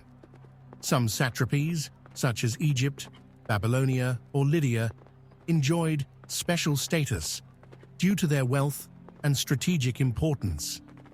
An equally vital element of imperial administration was the communications network. The royal road from Sardis to Susa, about 2,700 kilometers long, linked the empire's west and east. Along its entire length were posting stations where couriers could change horses and relay royal orders. Herodotus claimed that a journey an ordinary traveler would take 3 months to complete was covered by the king's messenger in just over a week. This infrastructure, reinforced by security and careful oversight, made it possible to govern such vast territories from a central authority. The empire not only maintained order, but also ensured freedom of trade, movement, and religion. Its kings respected local traditions and cults. The gods of conquered peoples were not destroyed. Their temples were not razed. On the contrary, they were supported and restored. It was the Persian kings who allowed the Jews to return from the Babylonian captivity and rebuild the Second Temple in Jerusalem, entering Jewish tradition forever as liberator kings. Egyptian priests continued to perform rituals in honor of Osiris and Ra, and Babylonian priests still celebrated the Akitu festival in honor of Marduk. The personal faith of the kings was tied to Zoroastrianism, the teaching of the prophet Zarathustra that emerged in Iran at the end of the 2nd and the beginning of the 1st millennium BCE. According to this religion, the world is an arena for the struggle between light and darkness, truth and falsehood. The supreme god Ahura Mazda was identified with truth, order, and wisdom. Darius called himself king by the will of Ahura Mazda, and in his inscriptions, most notably at Behistun, emphasized that his power was legitimized not only by inheritance, but also by a higher right. The culture of the Achaemenid Empire took shape as a blend of Persian, Median, Babylonian, Elamite, Egyptian, Greek, and many other traditions. This was reflected in the architecture of its capitals, Pasargadae, Ecbatana, Susa, and above all, Persepolis. Persepolis, the palace complex begun under Darius, became the symbol of the empire's grandeur. Its halls rose on columns more than 20 meters high. Its broad, tiered staircases were covered with reliefs, depicting delegations from across the empire, from Scythians to Ethiopians, from Indians to Lydians, bringing gifts to the king. Yet an empire of such scale could not avoid clashes with external powers. In the west, the Greek cities of Asia Minor, once part of Lydia and later brought under Persian control, became a source of trouble. In 500 BCE, the Ionian Revolt began, a series of uprisings by the Greeks against Persian administration. After suppressing the revolt, Darius I decided to punish mainland Greece, which had supported the rebels. In 490 BCE, the Persian army landed at Marathon, but suffered defeat at the hands of the Athenians. 10 years later, under Xerxes I, Persia launched a second invasion. An army estimated at between 100,000 and 200,000 men crossed the Hellespont. But after the Greeks' heroic defense at Thermopylae and the naval battle at Salamis, the campaign ended in failure. The Persians retreated, and their expansion into Hellas ceased. Even so, the Achaemenid state maintained internal stability and continued to develop. By the 6th century BCE, more than 70 nations were under the rule of the Persian kings. Official correspondence was conducted in several languages, including Old Persian, Elamite, Akkadian, and Aramaic. Aramaic effectively became the empire's administrative language and remained an international medium of communication in the East for a long time. The fall of the Achaemenids would come later, in the time of Alexander the Great. But long before that, Achaemenid Persia had set enduring standards of imperial governance, legal order, tolerance, and cultural diversity, standards that would be taken up as a model in Rome, Byzantium, the Sasanian state, and other great empires. In the second half of the second millennium, and throughout the first millennium BCE, alongside the great empires of the East, two very different peoples played a decisive role in shaping the cultural and political landscape of the Eastern Mediterranean: the Phoenicians and the ancient Israelites. The Phoenicians, who lived on the narrow coastal strip between the sea and the Lebanon mountains, never created a centralized state. Instead, there existed a series of independent city-states such as Tyre, Sidon, Byblos, Arwad, and Ugarit. These cities, closely interacting with one another, formed what was sometimes called a Hansi, a trading and political league founded on maritime activity and economic cooperation. The Phoenician economy revolved around seaborne commerce, shipbuilding, metallurgy, and textile production. They became especially renowned for their violet and purple dyes, extracted from sea mollusks. The Phoenicians also spread a simplified form of writing made up of consonantal signs, which became the basis of the Greek alphabet and later the Latin one. This achievement left a lasting mark on the written culture of the entire Mediterranean. From the 6th century BCE onward, the Phoenicians actively founded colonies all along the coasts, from Cyprus to the Atlantic. Among them, the most significant was Carthage, established by settlers from Tyre around 814 BCE. It quickly grew into an independent center of trade and naval power, with its own culture, religion, and political structure, although it maintained ties with the mother city for a long time. Meanwhile, in southern Canaan, the earliest Hebrew kingdoms were taking shape. According to biblical tradition, after the period of the Judges, the tribes united, and a monarchy emerged under Saul, David, and Solomon. During Solomon's reign, around the middle of the 10th century BCE, the first temple was built in Jerusalem, becoming the center of religious and political life. After Solomon's death, the United Kingdom split apart. In the north arose Israel with its capital at Samaria. In the south, Judah with its center in Jerusalem. Israel fell first. In 722 BCE, it was conquered by Assyria and part of its population was deported. Judah lasted longer, but by the end of the 6th century, it had come under Babylonian dominance. In 597 BCE, Jerusalem was besieged, and 11 years later, in 586 BCE, it was destroyed. The first temple was burned, and a large part of the population deported to Babylon. This era entered Jewish tradition as the Babylonian captivity. In exile, national identity was reinterpreted. The idea of monotheism was strengthened, and key parts of the scriptures were committed to writing. Return became possible thanks to the Persian king, who allowed repatriation and the rebuilding of the temple.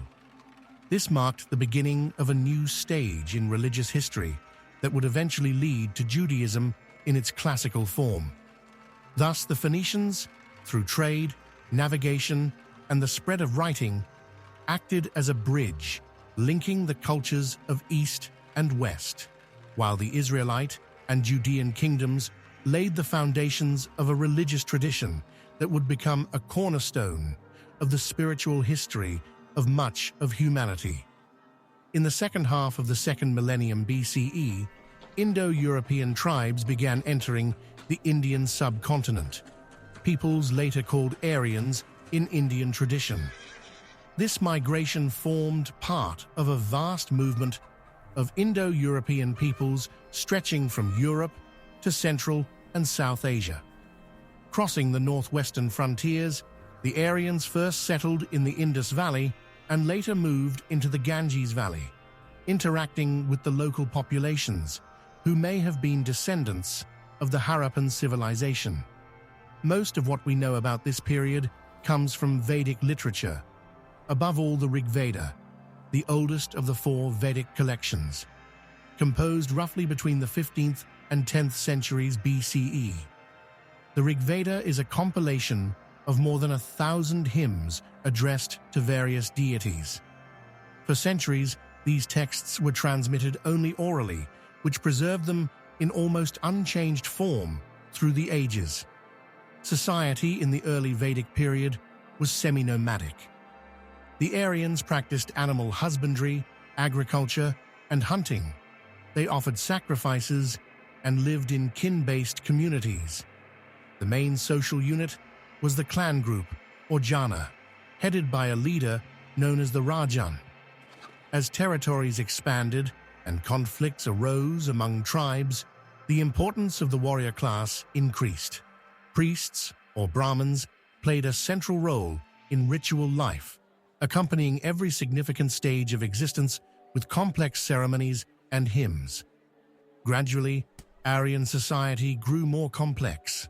Already in the later Rig Veda, and especially in the Yajurveda and Samaveda, we find references to a social hierarchy expressed in the system of Varnas. According to the myth of the Purusha Sukta, the 4 orders emerged from the body of the primordial being Purusha: Brahmins from his mouth, Kshatriyas from his arms, Vaishyas from his thighs, and Shudras from his feet. This structure symbolized not just a division of labor, but a sacralized model of society where everyone occupied a place fixed by cosmic order. A vital element of Vedic religion was sacrifice, yajna. It involved the chanting of mantras, offerings to the gods, and intricate ceremonies requiring trained priests. Key deities included Indra, lord of rain and thunder; Agni, the god of sacrificial fire; Soma, the embodiment of the sacred drink; and Varuna, guardian of moral order. Offerings could be animals, grain, butter, milk, or symbolic gifts. It was believed that correct performance of the rituals upheld the cosmic order. RTA. As the Aryan population spread and settled the fertile lands of the Ganges, the process of sedentarization began. The first proto-states appeared. Ties among different tribes strengthened, and systems of governance developed.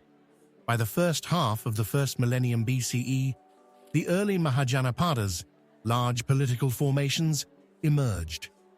Among them, Magadha, located in what is now Bihar, and Kosala, stretching along the middle Ganges, played a particularly important role. These kingdoms had stable bureaucratic structures, professional armies, and systems of taxation. Some were ruled by hereditary monarchs, others by oligarchies in which power was held by a council of nobles. During this stage, Vedic religion also began to give way to more philosophical forms of spirituality. In texts known as the Upanishads appeared ideas of the transmigration of souls, samsara, the law of retribution, karma, liberation, moksha, and the identification of the individual self with the universal absolute, Brahman. These ideas became the foundation of India's later religious philosophical traditions. At the same time, the importance of fixing texts in writing grew. Although the Vedas continued to be transmitted orally for centuries, it was in this period that the first forms of writing appeared, apparently borrowed through contacts with Western cultures. This laid the groundwork for the development of Sanskrit grammar and the philosophy of language, reaching its peak in the works of Panini in the first millennium BCE. Thus, the Vedic period was a time of profound cultural, social, and religious transformation, during which the Indian subcontinent evolved from a region of tribal settlement into one of emerging states with established social structures and a richly developed spiritual tradition. It was in this era that the key institutions were laid down, which would shape Indian civilization for centuries to come.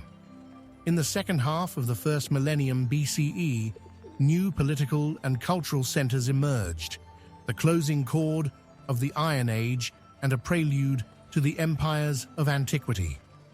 Key actors in this transitional era were Carthage in the Western Mediterranean and the Hellenistic states of the East that arose after the breakup of Alexander the Great's empire.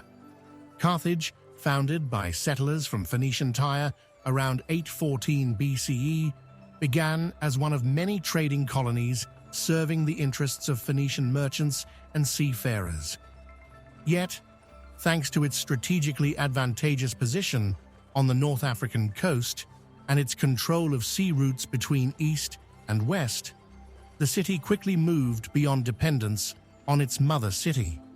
By the 6th century BCE, Carthage had become economically and politically independent, creating its own maritime empire stretching along the shores of North Africa, the southern Iberian Peninsula, the Balearic Islands, Sardinia, Corsica, western Sicily, and outposts on the coast of Gaul. Carthage's economic power rested on seaborne trade, metallurgy, crafts, and agriculture. A special place was held by irrigated farming developed around the city. Carthaginian agronomists produced treatises on agriculture, the most famous being the work of Mago, a 1st century BCE agronomist whose text was later translated into Greek and Latin. Carthage's trade links reached from the British Isles and the Atlantic coasts to the eastern Mediterranean. The city possessed a formidable navy whose harbors housed hundreds of ships. A distinctive feature of Carthaginian shipbuilding was its multi-tiered docks, which allowed rapid repair and rearming of the fleet. Politically, Carthage was an oligarchic republic. Supreme authority was shared by 2 elected magistrates, the suffets, who acted jointly. There was also a council of elders, the Gerousia, and a people's assembly whose role diminished over time. Power remained in the hands of a few of the wealthiest families, the Barcids, the Maganids, and other dynasties. This structure provided stability but made quick responses to external threats more difficult. Carthaginian religion preserved its Phoenician heritage. Its chief deities were Baal, Hammon, and Tanit. The most controversial aspect of its cult practices remains the evidence for child sacrifice. Archaeological finds in Tophets, special ritual zones, contain urns with the remains of infants and animals, which gave ancient authors grounds to accuse the Carthaginians of blood rites. Modern scholars still debate whether these were regular ritual sacrifices or burials of those who had died of natural causes. From the 5th century BCE onward, Carthage entered into fierce rivalry with the Greek cities of Sicily, especially Syracuse. These conflicts dragged on for generations, draining the resources of both sides. At the same time, Carthage came into confrontation with a new power, Rome, leading to the series of Punic Wars that culminated in the 2nd century BCE with the city's complete destruction. Until that moment, however, Carthage was not only a major economic and military center, but also an example of cultural synthesis between East and West. Meanwhile, in the Eastern Mediterranean, new Hellenistic states were forming, the heirs to Alexander the Great's short-lived but immense empire. He launched his vast conquest in 334 BCE, crossing the Hellespont and defeating the army of Darius III. Within 11 years, Alexander subdued Asia Minor, the Levant, Egypt, Mesopotamia, Iran, and part of India. He founded dozens of cities, the most famous being Alexandria in Egypt, which would later become the cultural capital of the Hellenistic world. After Alexander's death at Babylon in 323 BCE, his empire was divided among his generals, the Diadochi. This partition produced several great states, the Seleucid Empire stretching from Syria to Bactria, Egypt under the Ptolemies, the Macedonian Kingdom, and smaller realms such as Pergamon, Bithynia, Cappadocia, and the Greco-Bactrian Kingdom. The Hellenistic era was marked by intense cultural exchange.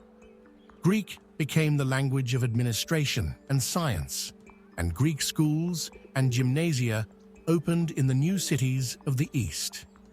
Yet Hellenization did not erase local traditions, but led instead to syncretism. In Alexandria, Seleucia, Antioch, and other cities rose temples, libraries, theaters, and art schools blending Hellenic and Eastern forms. Unique religious cults appeared, combining elements of Greek and Near Eastern theology. New philosophical and esoteric movements arose, reflecting the spiritual search of the empire's multicultural populations. Thus, in the late Iron Age, Carthage and the Hellenistic East represent two distinct but complementary models of post-Bronze Age civilization: a maritime aristocratic republic in the West and multinational monarchies in the East, both acting as conduits of cultural synthesis, political innovation, and scientific progress that would shape the world of antiquity. After the disappearance of the Hellenistic monarchies and the incorporation of the wealthy eastern regions, Egypt, Syria, Judea, and Asia Minor, into the orbit of Roman power, the Mediterranean world found itself unified under a single state. The destruction of Carthage, the subjugation of the Hellenistic East, and Rome's victory in its own series of civil wars, ending in 31 BCE at the Battle of Actium, marked the dividing line between the classical age of antiquity and a new era. This was the beginning of what historians call late antiquity, a period spanning more than 4 centuries, from the last quarter of the 1st century BCE to the final fall of the Western Roman Empire in 476 CE. A turning point in the political order of the Roman world was the establishment of the personal authority of Octavian, the adopted heir of Julius Caesar. Octavian succeeded in uniting under his command the army, the navy, the Roman aristocracy, and the provincial elite. In 27 BCE, he formally renounced his extraordinary powers, but was granted by the Senate the title Augustus and the right to govern vast provinces. Thus began the system of the Principate, a kind of compromise between republican institutions and de facto monarchy. The emperor retained supreme military command, control over finances, the power to appoint governors and magistrates and religious functions. Augustus's rule laid the foundation for the stabilization and restoration of the state. After decades of upheaval, he reformed the army, fixing its size at about 25 legions, creating a professional force with a defined system of service and pensions. He established the Praetorian Guard, the emperor's personal security force. The provinces were reorganized into imperial and senatorial regions. The tax system was unified, a regular census introduced, opportunities for civil service expanded, and the road network developed. At the same time, Augustus promoted the restoration of temples, traditional cults, and public morals, presenting himself as the heir to ancient Roman virtues. The period up to the early 2nd century CE is considered the high point of the empire. Under emperors such as Tiberius, Claudius, Vespasian, Trajan, Hadrian, Antoninus Pius, and Marcus Aurelius, Rome reached its greatest territorial extent. Under Trajan, the empire stretched from Scotland to the Persian Gulf, from the Rhine and the Danube to the Sahara. Cities, agriculture, and trade flourished. Roman citizenship was extended ever more widely. By the early 3rd century, under Caracalla, nearly all free inhabitants of the empire had been granted citizen status.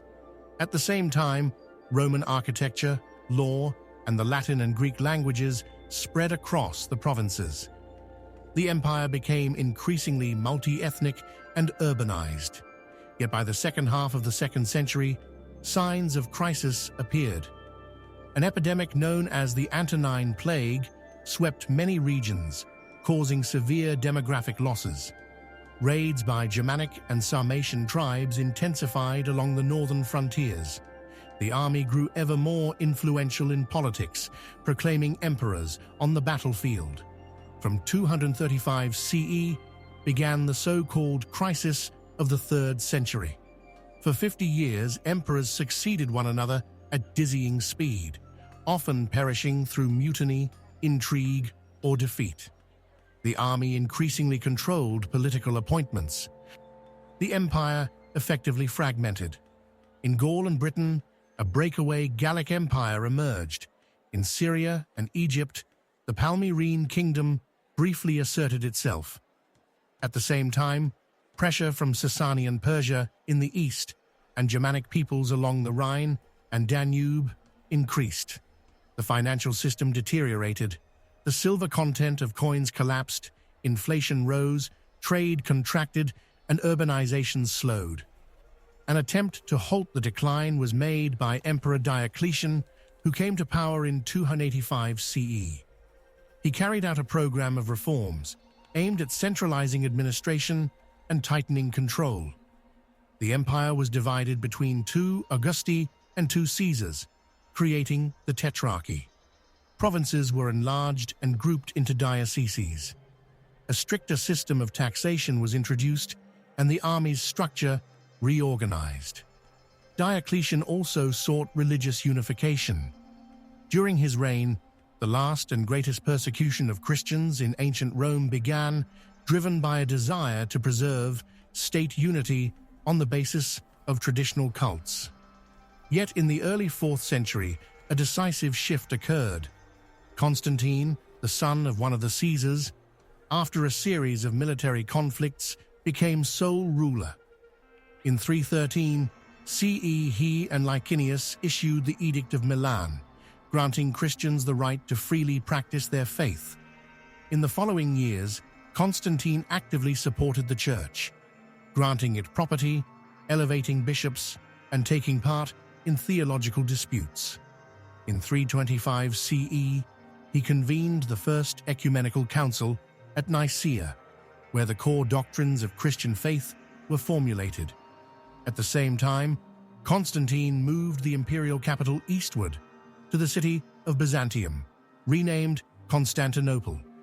Founded in 324, solemnly dedicated in 337, the city soon became the new administrative and spiritual center of the empire. This step had far-reaching consequences. The eastern part of the Roman Empire was wealthier, more urbanized, and better protected. From this point, its role steadily increased, while the West, beset by internal conflicts and external threats, moved toward decline. Thus, from the establishment of Augustus's power to the reforms of Constantine, Rome journeyed from a traditional republic to a centralized Christian empire.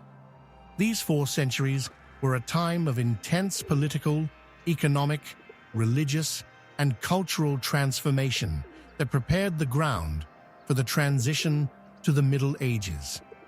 Late antiquity proved to be both an age of decline and an age of new beginnings, shaping the destiny of Europe and the East for centuries to come. The transformation under Constantine marked not only the final establishment of Christianity as the state religion, but also sealed the gradual shift of political and military power from the western half of the Roman Empire to the east. Yet behind this facade of relative stability lay mounting problems: growing pressure on the frontiers, internal contradictions, economic disintegration, and demographic change were steadily undermining the foundations of the Western world. It was at this time that one of the largest processes in Eurasian history began, the so-called Great Migration of Peoples. From the late 4th century, especially after 376, when vast numbers of Goths crossed the Danube and sought refuge on Roman soil, a torrent of migrations began to surge. At first, the Romans tried to integrate the newcomers, granting them the status of foederati, allies with defined obligations, above all, military service. But weak administration, abuses by officials, and tensions between the local population and the new settlers led to armed conflict. In 378, at the Battle of Adrianople, the Roman army suffered a crushing defeat at the hands of the Visigoths under Fritigern. Emperor Valens fell in battle, and the Eastern Field Army was virtually destroyed. This blow to imperial prestige revealed that the traditional Roman military system could no longer cope with the new challenges. The Visigoths continued their movement through the Balkans and then invaded Italy. In 410, under Alaric, they captured Rome for the first time in 800 years, allowing the Eternal City to be plundered. The event shocked the entire Roman world and became a symbol of the collapse of the Old Order. The Visigoths later settled in what is now France and Spain, founding their kingdom there. Meanwhile, other peoples were also on the move. The Vandals, originally from Central Europe, advanced through Gaul into Spain and then crossed into North Africa, where in 439 they seized Carthage and created one of the most stable barbarian states. In 455, they again plundered Rome, this time from the sea. Rome's most terrifying enemy in the mid-5th century became the Huns, nomads from the east, perhaps from Central Asia. Under Attila, they forged a vast coalition of tribes and launched devastating campaigns in Gaul, Pannonia, and the Balkans. In 451, at the Battle of the Catalonian Plains, Romans and Visigoths together managed to halt the Hunnic advance. Although Attila died a few years later and his empire quickly dissolved, his campaigns left a deep imprint on Europe's memory. All of this unfolded against a backdrop of growing internal crisis. After the death of Theodosius in 395, the Roman Empire was formally divided between his sons, Arcadius in the east and Honorius in the west. The Eastern Empire, with its capital at Constantinople, had a more solid administrative structure and resource base. The Western Empire, centered on Ravenna, gradually lost control over its provinces, and imperial authority weakened. By the mid-5th century, barbarians controlled almost all former Roman lands in the west. Visigoths in Spain and southern Gaul, Franks in northern Gaul, Vandals in Africa, Ostrogoths moving toward Italy. The empire was becoming an increasingly symbolic construct. Emperors were appointed and deposed by barbarian generals. The last official Western emperor is considered to be Romulus Augustulus, deposed in 476 by the barbarian commander Odoacer. No formal declaration of abolition was made, but from that moment, the Western half ceased to exist as an independent political entity. The Eastern Roman Empire, or Byzantium, continued for almost another 1,000 years. In the West, a new era began, the early Middle Ages, a world of barbarian kingdoms, Christian missions, and the slow reconstruction of political and cultural structures on new foundations. Thus, the Great Migration was not a sudden cataclysm, but a long and complex transformation that reshaped Europe's ethnic map, dismantled Roman institutions, and at the same time gave rise to the first outlines of new political and cultural systems. Peoples once seen as destroyers became the founders of Europe's future states. The fall of the Western Roman Empire was not an end, but the beginning of a new historical age. After the collapse, political continuity, cultural traditions, and administrative structures of the Roman world survived in the East. The eastern part of the empire, later known as Byzantium, endured as an independent state centered on Constantinople for nearly another millennium. Byzantium became the bulwark of the ancient heritage at a time when the Western territories were divided among barbarian kingdoms. Here, the Roman idea of empire was reinterpreted and adapted to new realities, combining Latin statecraft, Greek culture, and Christian spirituality. One of the greatest emperors of this era was Justinian I, who reigned from 527 to 565. His rule was the culmination of the Byzantine effort to restore Roman unity and grandeur.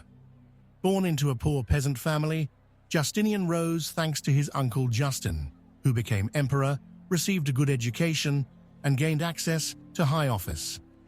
From the start of his reign, Justinian set himself the goal of bringing the lost Western provinces back under Byzantine control and strengthening the internal order of the state. Conquest became one of the key directions of his policy. With the help of his brilliant general Belisarius, Justinian launched a series of campaigns. In 533, the Byzantine army landed in North Africa and within months crushed the Vandal kingdom. Then, in Italy, the Ostrogoths were defeated, temporarily restoring Rome, Naples, Ravenna, and other cities to Byzantine rule. Southern parts of the Iberian Peninsula were also seized. These successes, though short-lived, symbolically recreated the old boundaries of the Roman realm. Even more important were Justinian's internal reforms. Foremost among them was the codification of Roman law. At his order, under the direction of the Juris Tribonian, a body of law was compiled known as the Corpus Juris Civilis, the corpus of civil law. It comprised four main parts: the Institutes, a legal textbook; the Digest, a collection of juristic opinions; the Code, imperial decrees; and the Novels, new laws issued after the first three parts. This compilation exerted a vast influence on the development of European legal tradition, especially in the Middle Ages and the Renaissance. Another pillar of Justinian's policy was the strengthening of Christianity. He saw religious unity as the basis of state stability.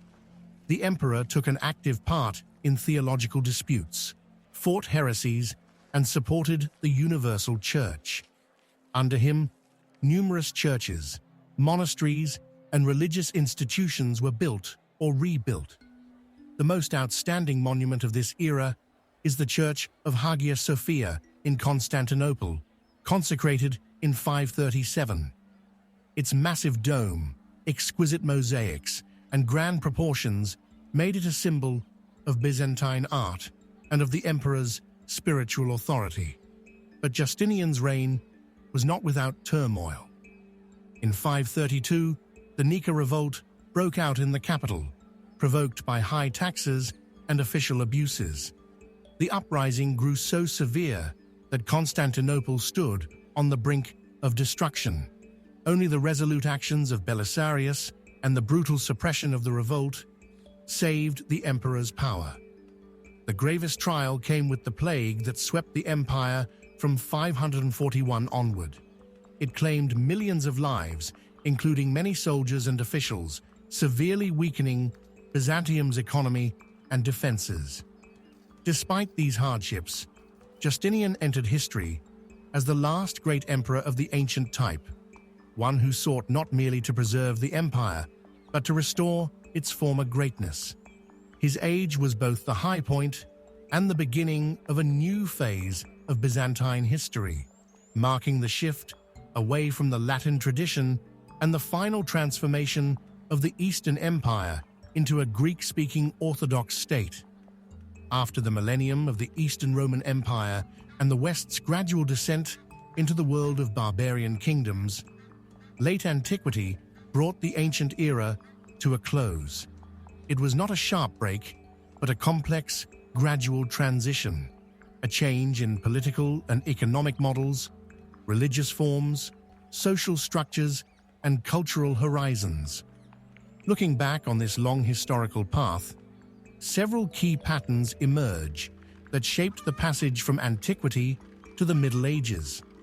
First, the history of the ancient world was never a single stream, but many currents. East and West developed not in isolation, but in constant interaction through war, trade, diplomacy, and cultural exchange. Mesopotamia, Egypt, the Hittite kingdom, Assyria, Persia, India, China, Greece, Rome, Byzantium, and other civilizations formed a web of connections spanning Eurasia and North Africa. Civilization was not one river, but many parallel lines, converging, diverging, and influencing one another. This interaction created the cultural and technological density that allowed human society to leap forward. A second great vector was the movement from local economies to empires. Early agrarian communities, born in fertile river valleys, gradually gave way to centralized states and empires. It was a transition from kin-based economies to taxation systems, from oral tradition to written record, from local exchange to trans-regional trade. In this setting emerged the first administrative apparatuses, legal systems, and armies capable of managing vast territories. Empires not only subjugated peoples, but also connected them. Within a single space, knowledge, crafts, religious, and philosophical ideas were exchanged. The legacy of the ancient world remains the foundation of civilization to this day. Roman law, systematized under Justinian, became the bedrock of European legal culture. Writing, first born in Sumer, Egypt, Phoenicia, and China, evolved into alphabets, numeration systems, and bureaucratic practices. Architecture, from ziggurats and pyramids to Greek temples, Roman roads and aqueducts, and Byzantine domes, set standards of engineering and artistic taste. Religions, from Zoroastrianism to Judaism, Christianity, and Buddhism, took shape in this era as worldviews defining morals, culture, and identity for millennia. Finally, the transition to the Middle Ages should not be seen as a sudden catastrophe. Despite destruction, wars, and plagues, it was an institutional process. Forms of Roman governance, the Christian Church, craft traditions, and elements of education and law were preserved, adapted, and built into the new structure of life. The barbarian kingdoms adopted Latin script, Roman law, and Christian morality, and in many ways became carriers rather than destroyers of Roman culture.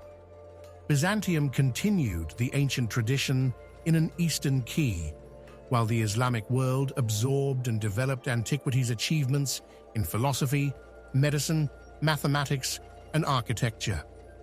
Thus, the history of the ancient world is not merely a sequence of rises and falls, but the continuous shaping of a cultural space in which the main institutions of civilization were formed. Within this space were laid the foundations of the modern world: the idea of law, faith in education, the drive for order, the value of writing, the power of art, the responsibility of authority, and the search for meaning. To understand this heritage is not only to know the past, but to grasp our own cultural depth and historical path.